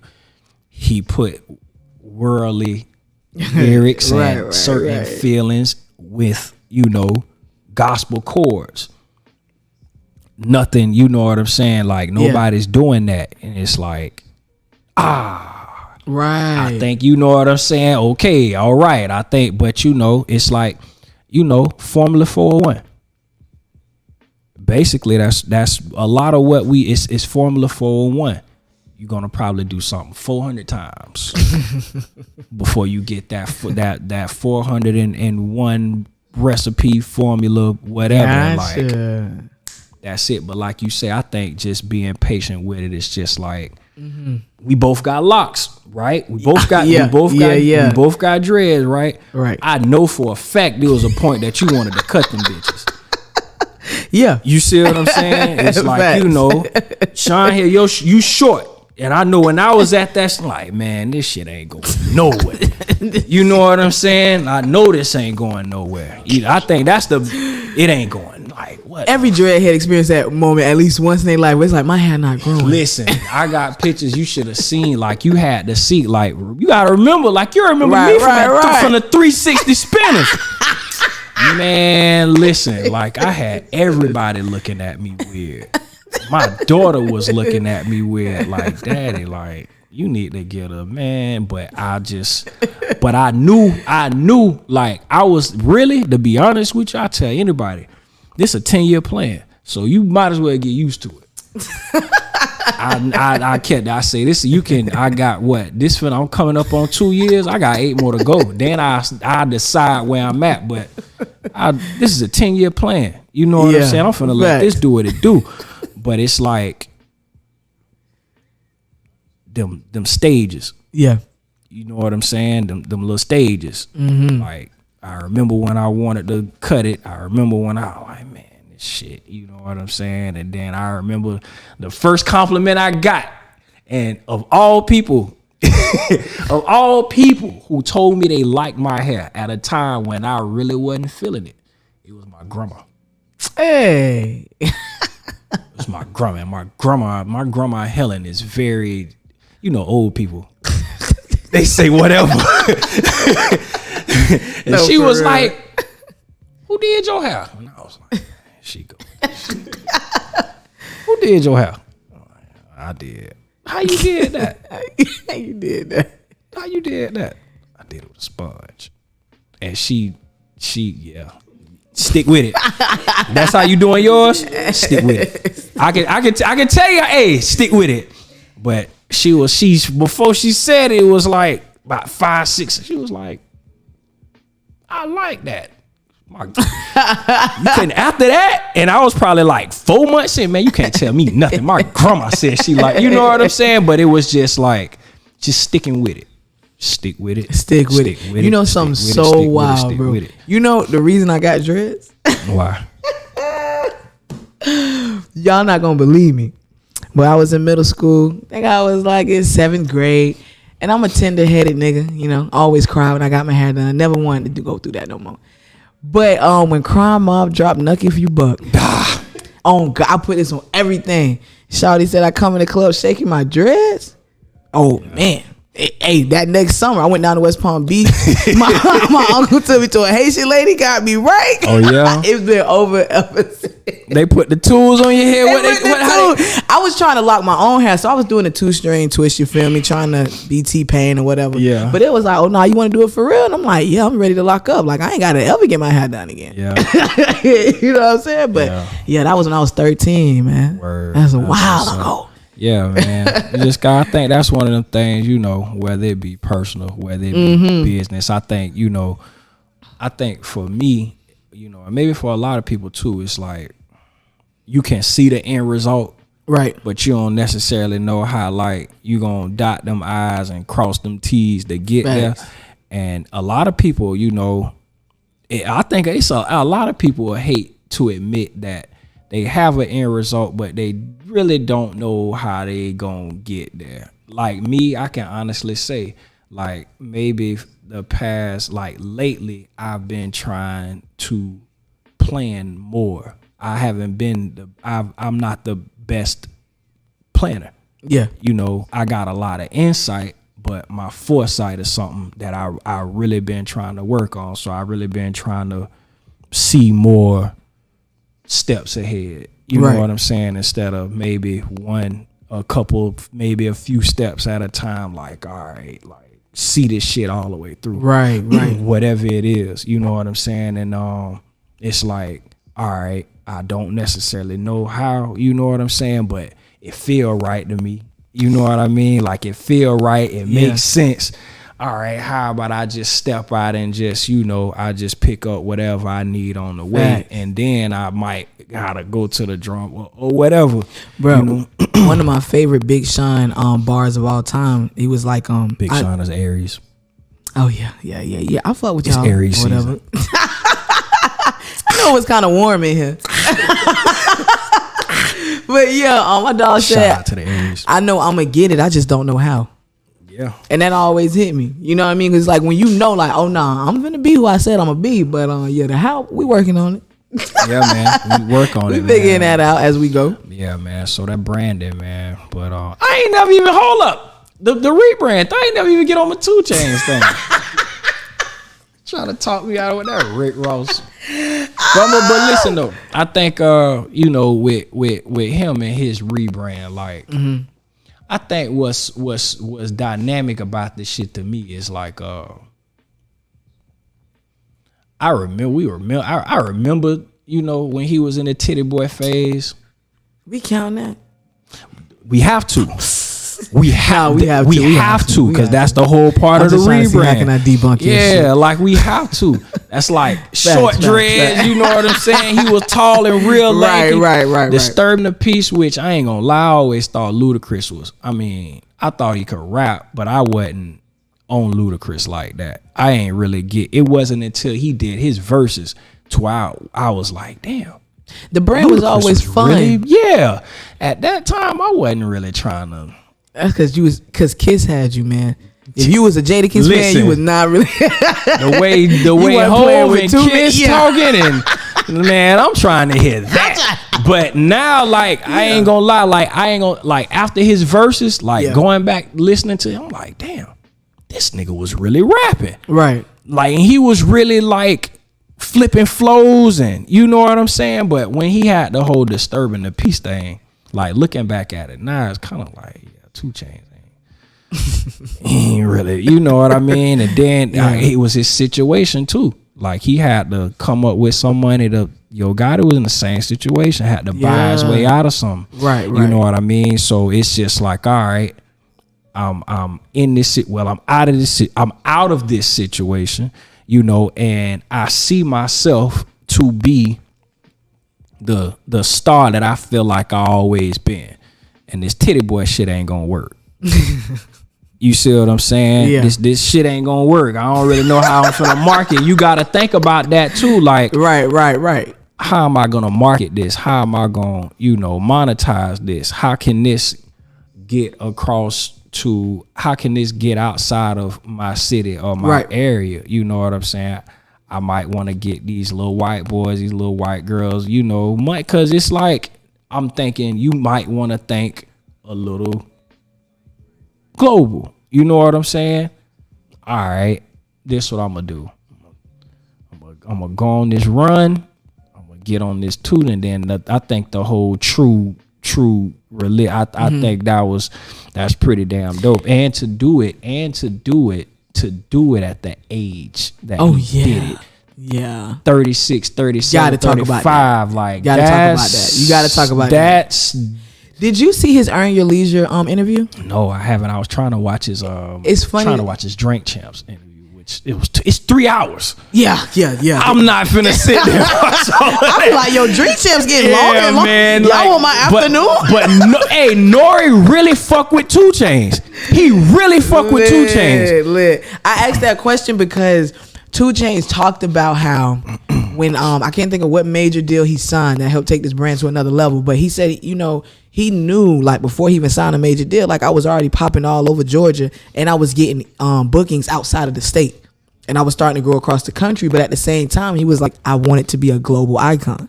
I wanted access to that global market, and I knew I needed a deal to take me global. You feel me? So it's like everything that he did was very intentional, and 2 Chainz is a very calculated person. His brand would make you think that he's not. The brand would make you think that he's such a 1, 2, 3 nigga. When it comes to marketing, a marketing mind, right, with the things that he done as far as his show with the most expensive shit.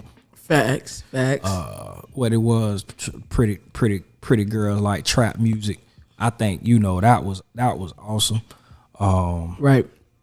He got his own. I don't know if his own. I don't want to say it's his own strand that he back it, but I believe he do got a strand though. I want to say it's called 93 something, 93 gas, some shit like that.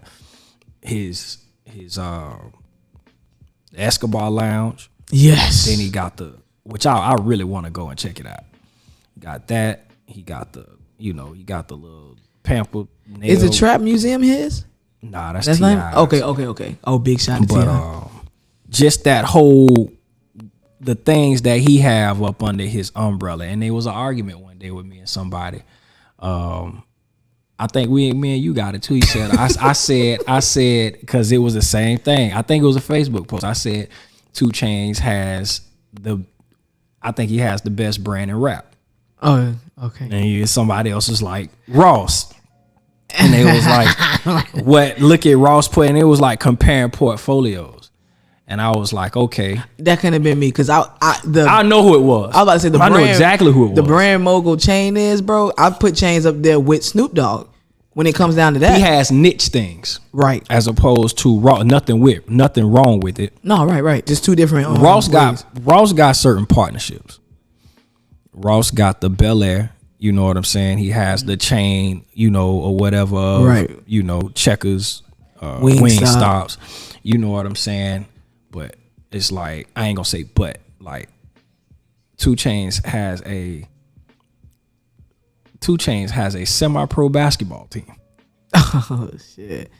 You know what I'm saying? Like, yeah, I forgot about that. You know what I'm saying? Yeah. He has a semi-pro basketball team. He doing so much to still be making music. Like, sometimes you get you recognize your favorite artist is like, okay, you've evolved, you're moving forward in life, and you in other ventures. So I get why you're not making music. But he's somebody that'll be like, damn, you just dropped a fire concept, a few dope singles, and you about to do some shows. When he did that dabbing sweater, the dabbing Santa sweaters, he Yeah. he had about 2, Yeah. maybe 3 good winners of that shit before it was just like, all right, let's get to the next thing.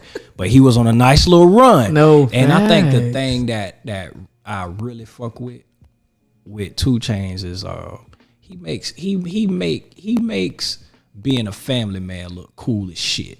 Yeah.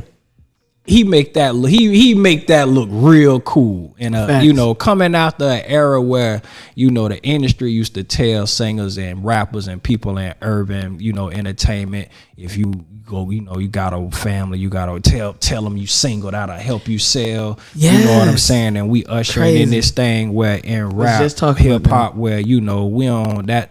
He make that shit look cool. No you know what facts. I'm saying? Like, he make that shit look real cool. Facts. It's interesting that you brought that up because I was just talking to somebody about that, how like music changed from where the superstar rapper had to be single, the ladies man. Yeah. And I'm looking at Lil Durk. And I'm like, one of the biggest sellers of Lil Durk in the brand is how he treat India. Or at least on the outside, you know, and how he talk about it. You feel me? Like, that's huge. And that's like, damn, we really in 2022. Yeah. Because the superstar rapper, I didn't even know Snoop was married. Hey. Been married. I'm like, what? him, Ice Cube, LL Cool J.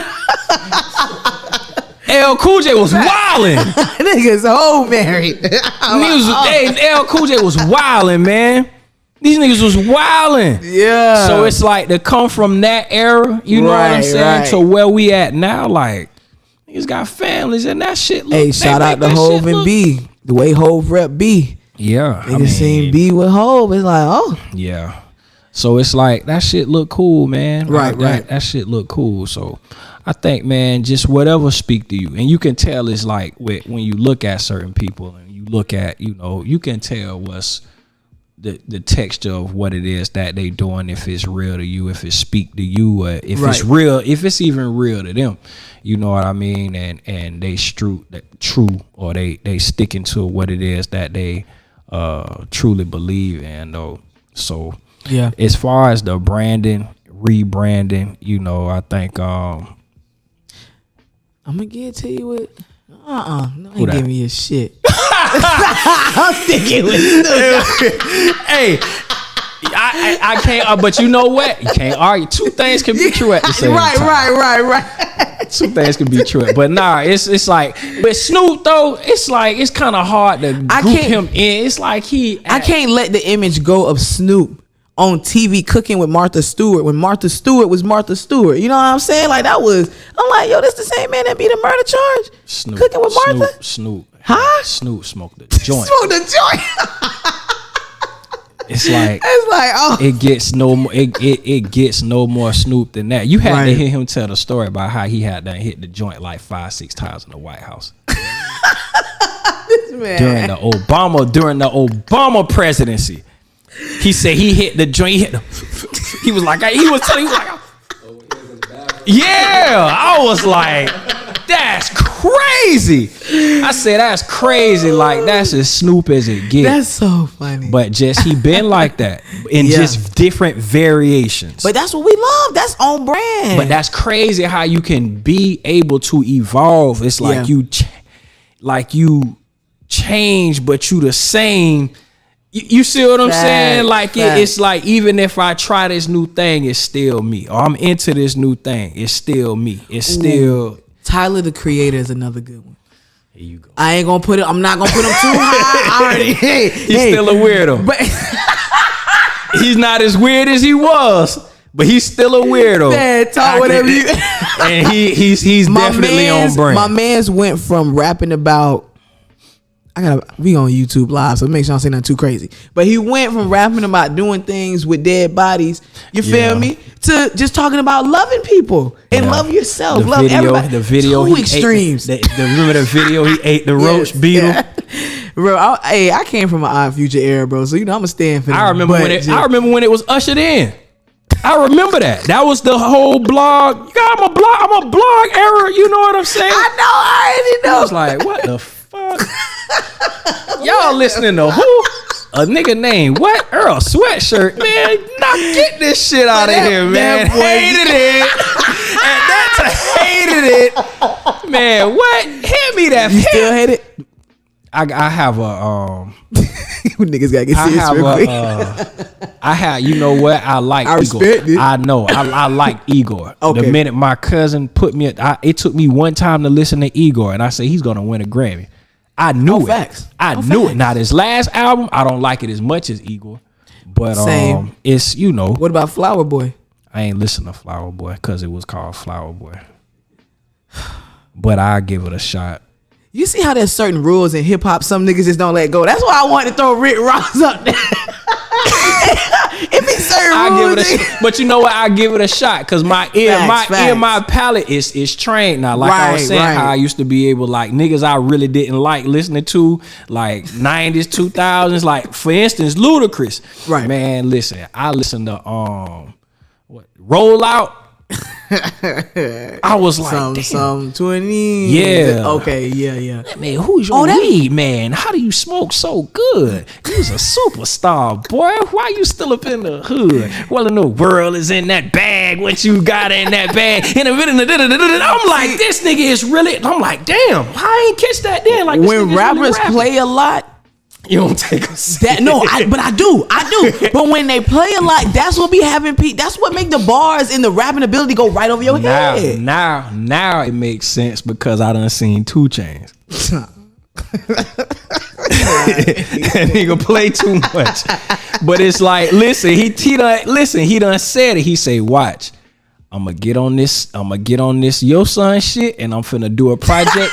He said it. He said I'm finna do a project with Static Selector.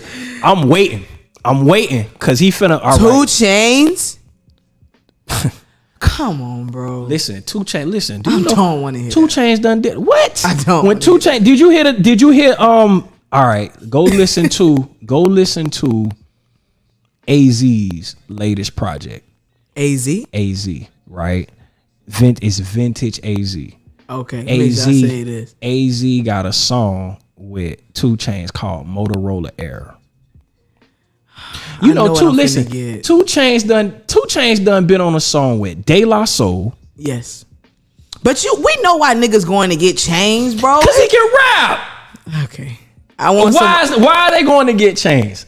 I want something fun, light, and quotable. And I want your energy. No disrespect to Chainz. You a legend. I want you, but that's why I come to you for fun, light, quotable. So he can't rap. You finna say 2 Chainz can't rap? Can Meg Thee Stallion rap? I ain't say she can't rap. I said you did. I don't think she's a better rapper than Lotto. Facts. You did say that. Chainz, can 2 Chainz rap? By technicalities, yes. What you mean by why I gotta why I gotta be all of that? But why I gotta be all of that? Chainz play a lot. He play a lot. So that's it's crazy because that's sometimes how I just take his music. Now I'm not gonna pretend like he don't be vibing. It be a vibe, but I'm not. Bro, Chainz don't be saying nothing. 2 pit bulls in the Tech 9. Tech 9 used to jump on me all the time. Swear to God, if you pull up in my mama yard, I'm gonna shoot that motherfucker till it get tired. Okay, big dude truck got 6 so times. Am I wrong? I want something light, fun. You feel me? I want something light, fun, and quotable. Yeah. Hey, every time Chainz gonna give you that. But to hear Chainz on some Static Selector, I'm not even gonna be tight. I think that's gonna be tight. The bars gotta land. That's all I gotta say. They will. They will. They will. You feel They will. I'm telling you, I know they will. I know they will. Cause I know he done probably been hearing this shit for some dog. You can't, but you play too much. You gotta remember, 2 Chainz done did songs with Raekwon. No, I'm gonna be real. On 2 Chainz, he has some very on his first commercial album. He had a song featuring John Legend. Can't think of the name of it right now, but it's a very like heartfelt, like I'm a trap nigga that's just going through something right now type song. I'm gonna find the song and send it to you. When I hear them type of vibes from Chainz, I'm like, okay, he finna talk about some shit. I know he's still gonna say it in his 2 Chainz way, but he finna say something. So I don't want to take too much away from Chainz because you make it see. When I talk to you, I feel like I don't like Chainz, but you give some niggas so much, bro. Listen, I feel like 2 Chainz is.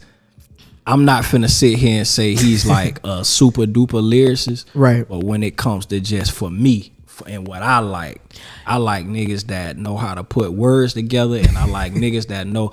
I'm a big ass like Muhammad Ali fan. Okay, so if you can talk that shit and look fly as fuck while you doing it, yeah, I'm a fan. Hey, okay, I'm a fan. You can talk that shit and you look good doing it.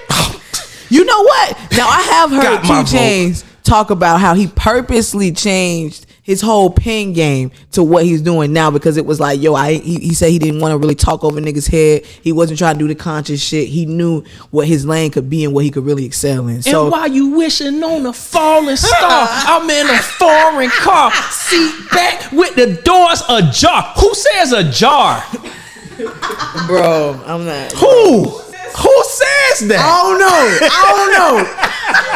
Hey, 2 Chainz nice, man. No, 2 Chainz, they don't do it. Oh, 2 Chainz is nice, man. Hey, listen, before we even get off into that, we got some other stuff we gonna get into, but we definitely first we gotta get into another mix. This has been a good conversation. So listen, episode 11 of the Midnight Oil, cause I had to stop cause see, she was finna say something. She was finna speak some blasphemy. She was finna say something real blasphemous concerning Tony, dog. That's Tony. But let's get into one of my sister mixes, another mix right here on episode 11 of the Midnight Oil. Y'all keep it locked right here, man. Don't go nowhere. You're listening to Power Plug Radio, home of your throwback jams.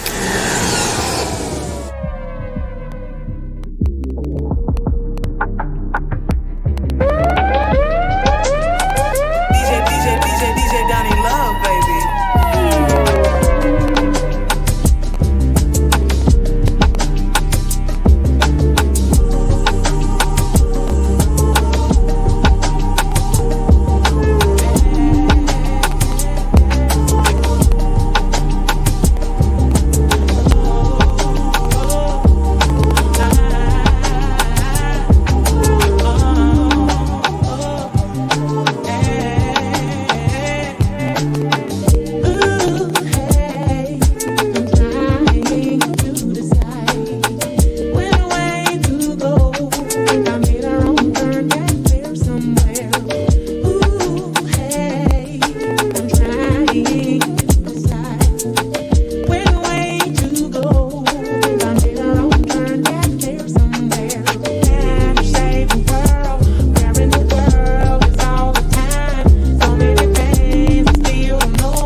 From the road with the franchise boys.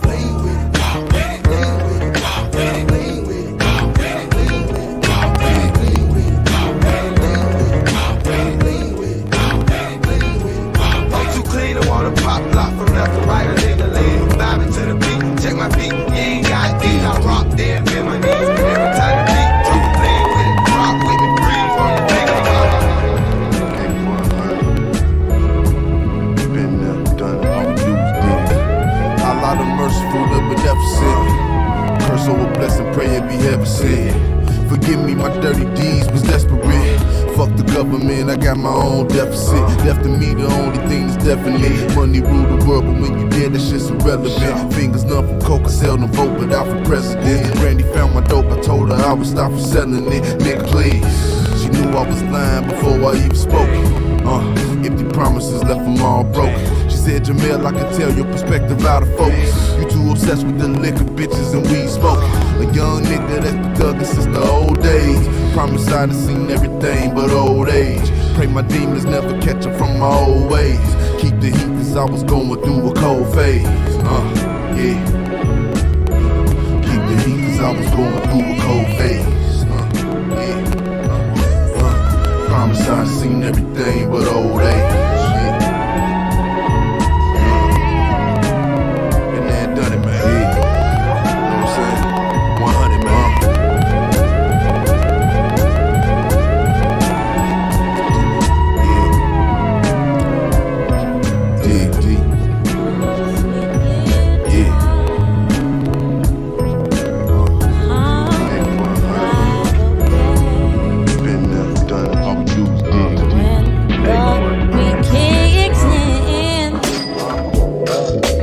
Everything falls into place. Yo, explode. My thoughts were drunken from courts of beers. Was years back before Nasir would explore career in rap. As a music dude, I mastered this Rubik's Cube.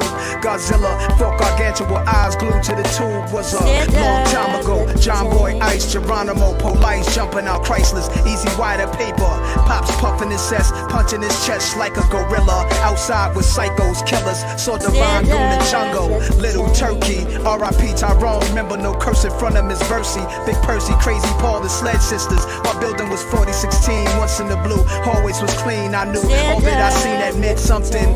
Learned early to fear none. Little Nas was hunting, living carefree, laughing. Got jokes in the daily, y'all acting like some old folks. Y'all don't hear me. Yo, I'm in my second chance. When I run for the streets, who else to feel that beat? The melody, it feeds my soul. The tune tears me apart, and it swallows whole.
today, but I'm here. I don't wanna hear what I've done wrong.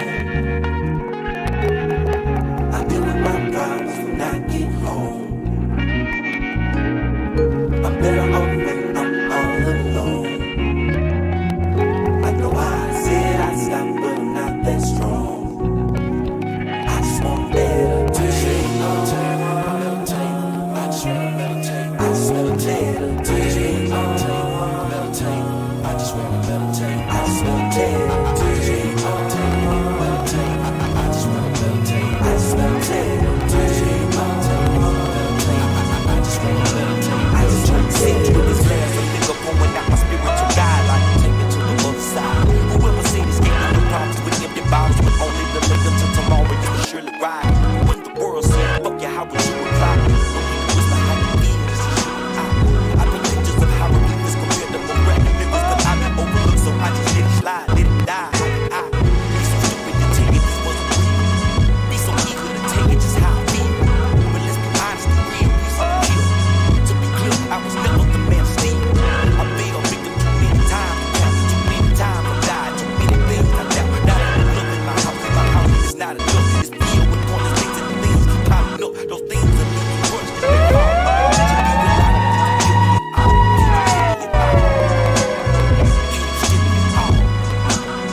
this morning. All I could think about was you. Cause when I went to sleep last night, all I could think about was you. Adam and Eve don't eat that fruit. Best believe I'ma eat that boo. Cause I'm the nigga that told them niggas about you. Chomp the deuce while I'm riding through. Teddy boy, I might sign the boot. You nigga hating, tell your nigga that's hating that if he getting some paper, I might sign him too. Best believe I'm just sliding through. Pull your panties to the side, let me slide through. I can see you niggas from the side view. I'm in and out the pussy, drive through. White coupe with the white rims. I like to crack the top and let the light in. You know she dark skin, her friend light skin. Put us together and it's ice cream. Sandwich it, she can't manage it. I know her man is sick, she can't handle it. She needs some time alone. I told her call my phone, and when she called my phone, I didn't answer it.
You're listening to Power Plug Radio, home of your throwback jams. Jaden Smith about the best industry kid ever.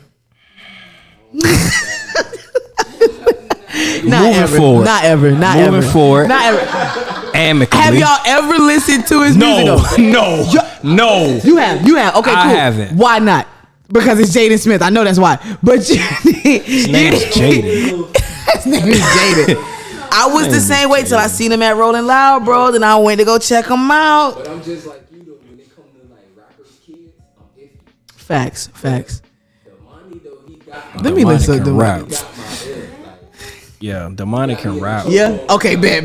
All right. I ain't gonna sell out. I'm gonna check him out. Nah, Demonic can rap, man. He can rap. He got some depth. Oh damn. He got some substance. You know what I'm saying? What he gonna talk about? And that's the thing about it. Like, it's no. There's a lot to talk about. I hate to make that type of statement. No. But I understand. I understand what it is that you're saying. That's what make it interesting. Hey, I'm finna check him out. No more hating. I'm finna check him out and see what's up. And we back, y'all. That was another buttery mix from the Don Rock. You know what I'm saying? She put that. She was talking shit earlier, but she put that. I want everybody to rewind this pod because I did say I love 2 Chainz. Okay, I fuck with 2 Chainz. Some niggas is just giving him a lot, and I just gotta be real. Listen, I gotta be real. 2 Chainz can rap. 2 Chainz can rap. I'ma just, Thanks. He's my guy. I'm gonna say that. He's my guy. And some people. I mean, I'm not gonna say like nothing butter else about pecan ice Chainz. cream. Listen, like I said, man, I fuck with Chainz. Chainz is an obvious legend. You feel me? But when niggas giving a lot, I just got to. Dog, 2 Chainz can rap. I'm not saying that, bro. That's not coming from me. Rap. 2 Chainz can rhyme. So it's a difference. There has to be, because then if there is not, then it goes back to me saying by technicalities, yes, 2 Chainz can rap, and we would throw a lot. I can see how somebody would feel like that, though. I think that's no. I can see because what I like might not be with nobody, but I can see why you would say that. Cause I think that's probably one of the reasons why he been trying to get a feature with Jay-Z for a minute, and Jay-Z be bucking him. I don't want to be that. I don't think Jay-Z take him serious, though. And that's that thing. But you know what? Like I said, Chainz still a legend nonetheless. You feel me? Nonetheless, he's still a legend, and he gonna be one of them rappers that's like, we gonna be getting 2 Chainz features for a long time. Like, I can still see young niggas coming up in Atlanta calling Chainz. Like, I gotta get a 2 Chainz feature to be stamped. You know what I'm saying? So yeah. I'm always excited to hear some music from Chainz. Don't do me like that. Yeah, for real. Yeah, man. So we got like the last 25 minutes. Yeah. Damn, we did our thing. Yeah. So you want to hit on the I know we had something else. You had 2 of them. I did. You know what? Let's go to something fun real quick. This might be quick. If you could bring back one artist from the dead to do another album, possibly even 1 or 2 shows, who would it be? And one? Just one. One? It gotta just be one. Okay, then all right, throw out 3. 3? Because I don't want you to overthink that one. You feel me? People be making sure that one answer is everything. If I had to pick one, I'm gonna go with Marvin Gaye every time. Somebody else said Marvin Gaye to me. That's good. I'm gonna go with Marvin Gaye every time. Just to see for a few reasons. One, I would like to see if he could make another time capsule. I feel like what's going on. Right. Not that I've heard a lot of albums, but I really feel like still to this day, what's going on is very, very relevant. Yeah. Very relevant. I've listened to what's going on more than several times from front to back. I was just asking somebody like, who is the artist, and maybe it's an obvious answer, but who is our artist that speaks of the times? Right now? Right now. That speak of the time. Speak kind of about like what's going on in the world where you can kind of relate, like in a way, not exactly to what Marvin Gaye did, but he always spoke on the times. Like I can listen to his music and tell what time period that was outside of the production, but just lyrics. I ain't gonna flex the way that and I know this is a little TBT, but when Kendrick Lamar dropped To Pimp a Butterfly and we got that single All Right was everything for me. You feel me? All Right was like a triumph song. Like people were marching to that. You know what I mean? During like when it was getting real crazy with a lot of police brutality, police murders. You feel me? That a lot of people was playing that as they was marching and stuff. But I don't know, like as of like now, that currently, was maybe a single, but for a whole album, I don't know. I don't know. That might just be a thing of the past. Niggas ain't. But the thing is, Oh, Lil Baby with Bigger Picture, but like you said, that was just a single, not no whole project. This the thing. It's so much shit going on but it's so much going on that niggas, our attention span is That's we don't real.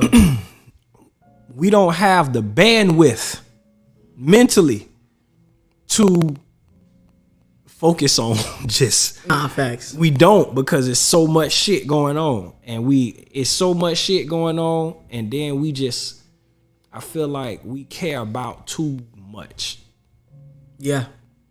That's just me personally. We care about too much to just own in on the real shit or the shit that matters. Yeah. You know what I'm saying? Between You know what? Now that I think about it, I think the closest thing that we're gonna get to that is the singles. Yeah. For real, because I literally just thought about Bigger Picture by Lil Baby, and that was a great example. But somebody that I would bring back from the dead to do a project, I posted this on Instagram earlier. I said Amy Winehouse. Yeah, I seen that. Amy Winehouse, that was short lived. I didn't get enough of Amy. But when I think about just the content of her music and the depth in the lyrics, I'm like, I would be a very selfish fan to bring you back. Sure, yeah. I was just gonna say, because she was supposed to I know. She was supposed to go out the way she did, right, with the body of work that she made. Yeah. It was like written in, and I think you know what I'm trying to say. No, facts. Like facts. It was written in the stars. Like right. She's up there. Like the selfishness in me came out when I started going through just a few tracks. I think it was maybe only one or two with her and Nas. And I know right before she left, her, Nas, and Salim Rahim, I believe that's his name, they were all about to like pipe up. Salam Remy. Salam Remy, that's his name. Thank you. They was all about to pipe up on a project. You feel me? And I was thinking like, I'm a sucker for soul and hip hop. I love the combination of soul and drums. Love it, love it, love it, love it. That's why I love Mary J. Blige, Keisha Cole, A. Marie, just on the singer side. Oh. Nah, I take that. Nah, I ain't gonna say no, that. Okay, cool. But yeah, I'm gonna keep that to myself. I was just thinking like, yo, the combo of Amy and Nas was about to be insane. This nigga's that shit, that was good.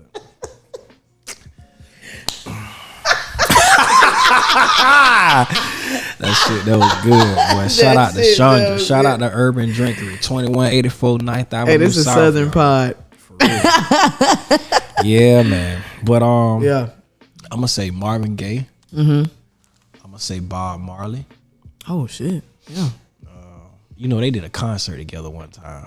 Who? Back in the 70s, and that bitch was who? $10 to get in or some shit like that. Bob and who? Bob Marley and Marvin Gaye did a concert. I'm gonna put up this flyer. To me, if you look, it's like, when I look back at that though, I really feel like Bob Marley and Marvin Gaye was one and the same. Why you say that? I think Bob Marley and Marvin Gaye was one and the same because at the core of what they sung about was love.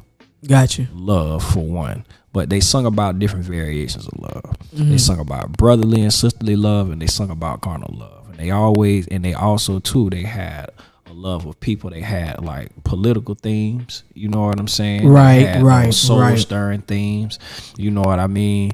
They had God at the nucleus of their shit, and they had a way with the ladies. Facts. So it was like they are. If you listen to their themes, especially when it come to their love songs, listen to all of their songs, right?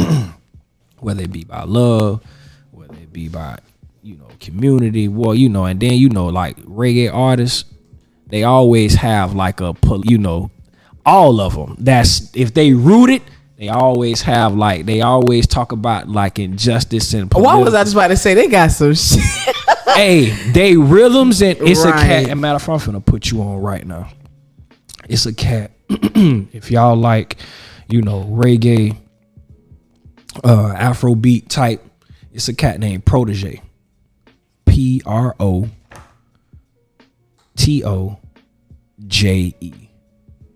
Protege. I caught wind of him one night chilling in Copa. Copa play a lot. Hey, I do got a song by him. I knew that name sound familiar. Yeah. So Copa got a they got they play a lot of Afro beats, and they got that vibe. Like if you got Shazam, you gonna be doing this all night, all night. Listen, I'm at the bar where I'm like, all night, every time. Yeah, and facts. so I call it's a cat named Protege who I really like, and yeah, man. So I'll say I gotta name a few. Okay. I'm gonna say Marvin Gaye, Bob Marley. Damn, all my picks are kind of selfish. I got Mac Miller. I ain't never For really, real? I wasn't never really big on Mac Miller. Oh, that's the best white boy rapper ever. Okay. Oh no, for real. Yeah, That's the white boy with. I got a cousin who tried to put me on Mac. I swear by Mac. Yeah, I done had some days with Mac, boy. Mac will definitely talk to you. I would say, especially the evolution after the mixtape era when he was doing like the kid shit and the Donald Trump type music. I think that was one of his tracks. But around the time when he linked up with Odd Future, he dropped his project the same day as Kanye when he did Yeezus. But I can't think of the name of the project. I think it's like eating something while eating cereal, watching cartoons. But it's a very dark and lyrical album. yeah. It was unlike anything he had ever dropped because he was very commercial and light. You feel me? So that was like the real turn of Mac Miller to where he started to really give us fire shit like Good AM, Self Care, and then, the last one, Circles. But Mac Miller for sure. I'm gonna just pick three. I'm gonna say Bob Marley, That's Marvin a good Gaye, one. Bob Marley, and I'm gonna say Nip. Hey, shout out to AD. He not in here tonight, but AD commented on my post and said Nipsey, and I'm like, oh fuck Yeah, I'm gonna say Nip. Too much unfinished business. Yeah, I'm gonna go with them three. That's a good three. That's a good three. Well, I got Amy and Mac. I'm gonna ride out with them two for now. Yeah, Yeah. I'm gonna stick with them three. All right, well, bet. It's Now- hold up, man. I feel like I'm missing people, but I don't want to ponder too long. But I know I'm missing somebody because you saying Matt kind of like brought that back to me. Yeah, man. Nip. I think Nip. Nip got a lot of unfinished business. Yeah, man. That Whole was lot of sad. unfinished business. He was from the. Yeah, that was sad. That was sad. It's coming up on the anniversary of his death too. It's crazy that musically, I would be lying if I said I was always a big fan of Nip. But once he passed, Victory Lap is what really got me. And then that's when I started to kind of go back and do my research. But after he passed, I just went back through this man's entire discography and was like, oh, you one of them rappers that's like, I got something to tell you niggas. Like a rapper that will end a lot of bars with nigga, I'm in this seat and I'm chilling, nigga. Don't give a fuck. That's how I'm feeling, nigga. It's like some people like that. It's like, yo, I got something. He got something. I got something to say. I'm just trying to communicate a message, and I'm trying to hit this right home directly to you. And he was real good at conveying that too. Very. He was getting into like flow wise, He was. delivery wise. Like he started to sound like on some whole shit. Like this shit a conversation. I ain't even rapping to you. Facts. You know what I'm saying? Like Facts. this shit here is a conversation. Like, and I'm finna, the way he would come off is like, I like niggas that rap with conviction. You don't make that shit believable. I don't give a damn how that shit came off. It's whatever you saying. If I can feel it and it sound like, listen. I knew Jadakiss was lying when he said I got a bathtub that lift up my walls through a 360. But the way he said it, it was like, you probably do. He said my bathtub lift up my walls do a 360. A little bit of No a little facts. flex, but yeah, I don't know. I'm gonna stick with them three, man. I feel like it's been a lot that passed. I feel like them the three who done passed and they music really affected me, stood out to me. I was really starting to get into Young Dolph around the time he passed. I was just starting to like, cause I always liked this style. But it was like I started to get into his music, and I'm like, Young Dolph was literally the soundtrack of my early fucking 20s. for real? Oh yeah. when we going now, I got gelato in there. Yeah, I got money. Like it was just whatever Dolph song. If you just need somebody just to talk that, like, hey, He you the finna talk nigga. a lot of Yeah, shit. you the nigga. Once again, finna talk a lot of shit, and he knew how to dress. He had some style. So it was like for a while I wouldn't listen to Dolph, but when he was like one of them cats, I see he finna do an interview like on Brett. Oh, I'm finna listen to Dolph. Facts. Cause he just finna. I don't give a fuck. You know what I'm saying? I don't give a fuck. You know what I'm saying? Right. But I started to really like, you know, try to get into his music. Like, okay, and then I remember the first person I hit up was Rick. Cause Rick a big Dolph fan. Yeah. I was like, hey man. I text him. I say, hey man, our boy got killed. He was like, who? Like Dolph, and he couldn't like. I remember, I'm like, man, they killed our boy, man. And so I was just starting to get into Dolph. That hit me hard. I ain't gonna lie. That hit me. Mac Miller hit me, and Dolph hit me. Like and it's crazy the because way they did Dolph, man. The way when I listen to Dolph's music, it's like I have to like remind myself, like, oh damn, this man actually not here anymore. There's so much energy in his music, and he never really made a sad song. Like never. you not being sad listening to Dolph, so you be like, Dolph whole thing was, man, fuck that shit. I don't need these niggas. I'm self-sufficient. I'm self-made, and can't a motherfucker say they ever gave me any fucking thing. And you know what? You can be like that too, nigga. If you keep listening to this shit, that's how he came off. You know, he came off just like that. Like, no, like, facts, man, I got what these niggas got and more, and ain't nobody give me nothing. And I loved what he was doing with Key Glock, man. I hope that people in the industry, the fans, we all still pay attention to Key Glock. We all still support his career, because that's gonna be tough. It's gonna be so That's tough. gonna be very tough, It's gonna be very tough, bro. That's like Jesus leaving the disciples. But it's still possible. It is, but it's just One can like, hope. yeah, it's very possible. No, for real. Like, and when I say Jesus, I just mean like, this your sensei. This is your leader. This is the cat that you depending on. You know what I'm saying? And it's like, that's how, like, on some life shit. Right. On some life shit. On some real shit. I think it's very easy for us to take things and people for granted. Yeah. Reason being is because they're always there. Right. Your car is always there until it breaks down. Your job is always there until you're fired or, you know, some shit happens. Our mom, our dad, our sister, our brother, our grandparents, our homies are always there until, for whatever reason, they not. You know what I'm saying? Your crib is always there. Yeah. Until a hurricane comes. And it's very easy to take it, and it's not like you don't care, but it's just like it's normal, it's routine. These things are all until they're not.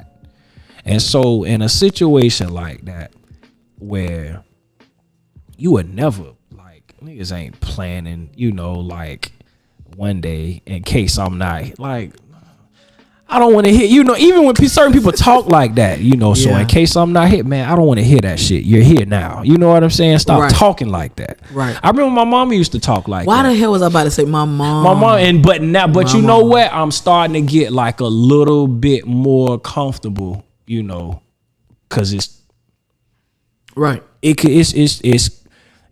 getting into that. She's still, I feel like she's very, you know, but she's gonna get older, you know what I'm saying, and she's gonna probably have more years behind her than she do ahead of her. So it's just like, in case, you know, do you know? And this, death that, is inevitable, bro. Yeah. That's the one thing we promised. The one guarantee in life. It's true, man. So it's like, man, like for in that situation or anybody in any situation like that. But since we talking about Key Glock and you know that situation and the way that happened. Yeah. The way that happened. That's crazy. You know, so it's like, I mean, you know, just peace and blessings on that man's family and his trajectory, because that got that I can only imagine, like, that stings. That just give me chills thinking about if certain people just abruptly left my life. Right. Because it's not like, you know, you pass and you got a terminal illness and I'm watching somebody die slow, and while they dying slow we can get wheels and stuff together because you know it's gonna happen. It's just like they're gone. Yeah. That's crazy. And you just an artist, you probably don't know that much about no business and no, you know what I'm saying? It's no, like, for real. You just don't you're not prepared. Like the way that Dolph was handling Key Glock's career, I just seen big things. It was like what I see with Young Thug and Gunna. Yeah. I see why artists go out and they find new talent and they help mold that new talent. Like that's how you really preserve your sound and make it eternal in the space. You feel me? When I think about what Travis Scott doing with Don Toliver, what Ye did with Travis, you know, we see it constantly. Yeah. So seeing the way that Dolph was handling Key Glock, I'm like, yo, the flows are similar, but Key Glock is still Key Glock. You know what I'm saying? The energy is still there. This is still feels like Dolph energy, paper route energy, but he was still his own man. You feel me? Yeah. So I'm just interested to see how or if his career, you know, how it's gonna be handled now that Dolph's not here. Yeah, man. I like but like you say, blessings and prayers on the family, the career, and all that. I know I'm still be checking for Key Glock. Still crazy. I ain't never really. I heard bits and pieces of them, but that's situation. It's a crazy situation, man. I got a random question for you. What's up? If you could put together a dream R&B track, like your dream R&B track, who would be like the 3 people you would feature on the track? And just for fun and games, you could throw up a producer. I don't like. That's a good question. I don't like R&B features as far as like a bunch of people singing on the track. I can feel it's it. only been a handful of people that could get. Agreed. Like I'm gonna tell you. I say 2 max. It's as far as like features, like a bunch of R&B people. I'm gonna say Secret Garden with Barry White, James Ingram. My man, what's his name? El DeBarge and Al B. Shore, like that's up there to me. That's up there.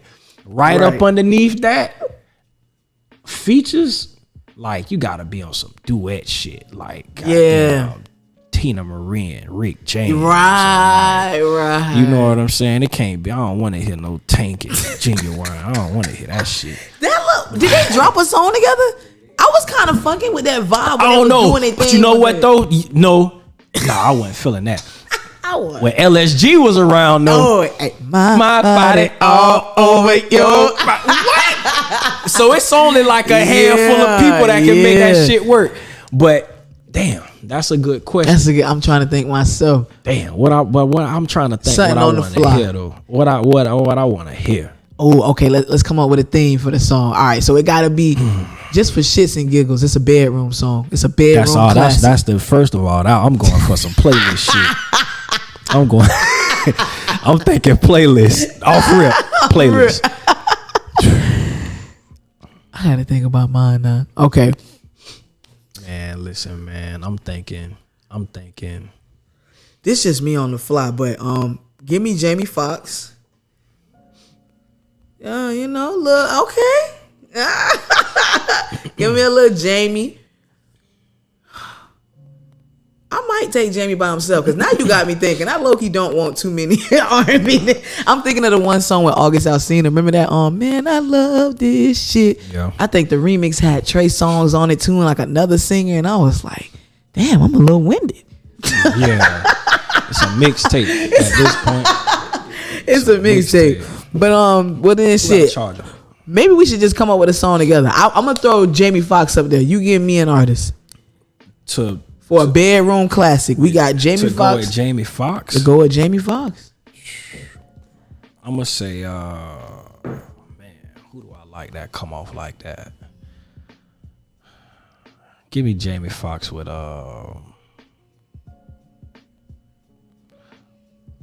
what's her name? Oh, okay. What's her name? Ooh. What's her name, man? I think I got somebody. What's her name? Because you probably thinking the same thing. I don't Big think so. Sean girl. Oh, Janae Aiko. I don't want to hear that. Oh, Oh, now that's some sexy ass shit. I was gonna say Summer Walker. I was gonna get it a little ratchet before we got sexy. Nah. Oh shit. Nah. Summer Walker Body. Have you heard Body? I'm pretty sure I have. I know you gotta have. remember how I it know goes. you have. She makes amazing bedroom songs. She got a good pen too. She do, bro. She got great vocals too. I know she shy and all, but before she I dropped, wish I could manage her. oh yeah. I really wish I could manage her because I tell her to stay the fuck off social media and make her like not out because it's just like you can get away with making yourself a mystique. I feel like at this she can get away with making herself a mystique. Like That's some real game just in general for the era that we're in right now, because I think a lot of people don't know how to hold on to their mystique or even, you know what I mean, present one. I like Summer Walker. Facts. I like Summer Walker. Like you can post a picture on Instagram every 3 months. I think they'd be smitten by that. You know what I'm saying? I like her. It's just with her awkwardness. Right. And then she don't wanna, it's like you do things on social media that draw people to you, and then when people get up on you, it's you the don't social really anxiety, know how right? to, you know, so it's like you gotta, you know, like. And weird is so in right now. Weird is, bro, Doja Cat. There's a lot of weird artists that are on right now that are very talented, do their thing, but that's a part of their brand, being weird, being different, being very Gen Z. Yeah. Why you be doing that when I say Doja Cat? I like Doja Cat. You do? Okay, I like cool. Doja Cat. Hey, because you know Nas did come at her at one point, so I'll be having to check something. I like Doja Cat. I like that. Can't knock her. Can't No, knock her. facts, facts. She raps well. She sings. She makes good music. She's She does. easy on the eyes. You know, I mean, Right. for a light skinned girl. And that's the reason why I said when I Am Doechii, I don't know if you heard this or not, but I Am Doechii just got signed to TDE. I thought she had been signed. Me too. But I'm glad I seen it's it coming. Right. I'm glad it's official. I do feel like she on the right team. I feel like she's on the right team, and I think she's gonna be, not to get into the whole colorism thing, but I think it's a good thing to start seeing more good looking dark skin. You fucking right. When I tell you she about to knock Doja off her seat, I really, respectfully, I really think that needs to be represented. Facts. Just me personally. Fact. Agreed. Yeah. You know who I like to hear? Who? 90s KC with 90s Coco from SW. I knew you was about to say. I went and was listening to that. Anything you wanna do, I'm gonna, bruh. My love Vibes. just for you. Vibes. Yeah. Talking Vibes. about, listen, dog. I had a serious crush on her coming up because they look like the girls in the neighborhood. Yeah. They whole style was they look like the girls around the corner. The fly girls though, not Right. It's like the look you like, because I was the little at that point, like at that time young, like the little girl, like they like the older chicks, like your cousin friends. Yeah. That you every time they come to the house, it's like go your head down, like Right. damn, she's so you can't get her. And then she, oh, you so cute if you. Yeah, man. Like for real, stupid, serious crush on Coco. But like her vocals, timeless. Like you know that song when she come on. Like, yeah, I would say 90s KC and 90s Coco. I rock with it. Ja, that's our time. That's it. That's our time. I think I'm finna go make a playlist. Hey, thank y'all for tuning in to episode 11 of the Midnight Oil. We gonna be back here next Wednesday night at 9:30 right here on Power Plug Radio, man. Y'all have a good night. Thanks. You're listening to Power Plug Radio, home of your throwback jams.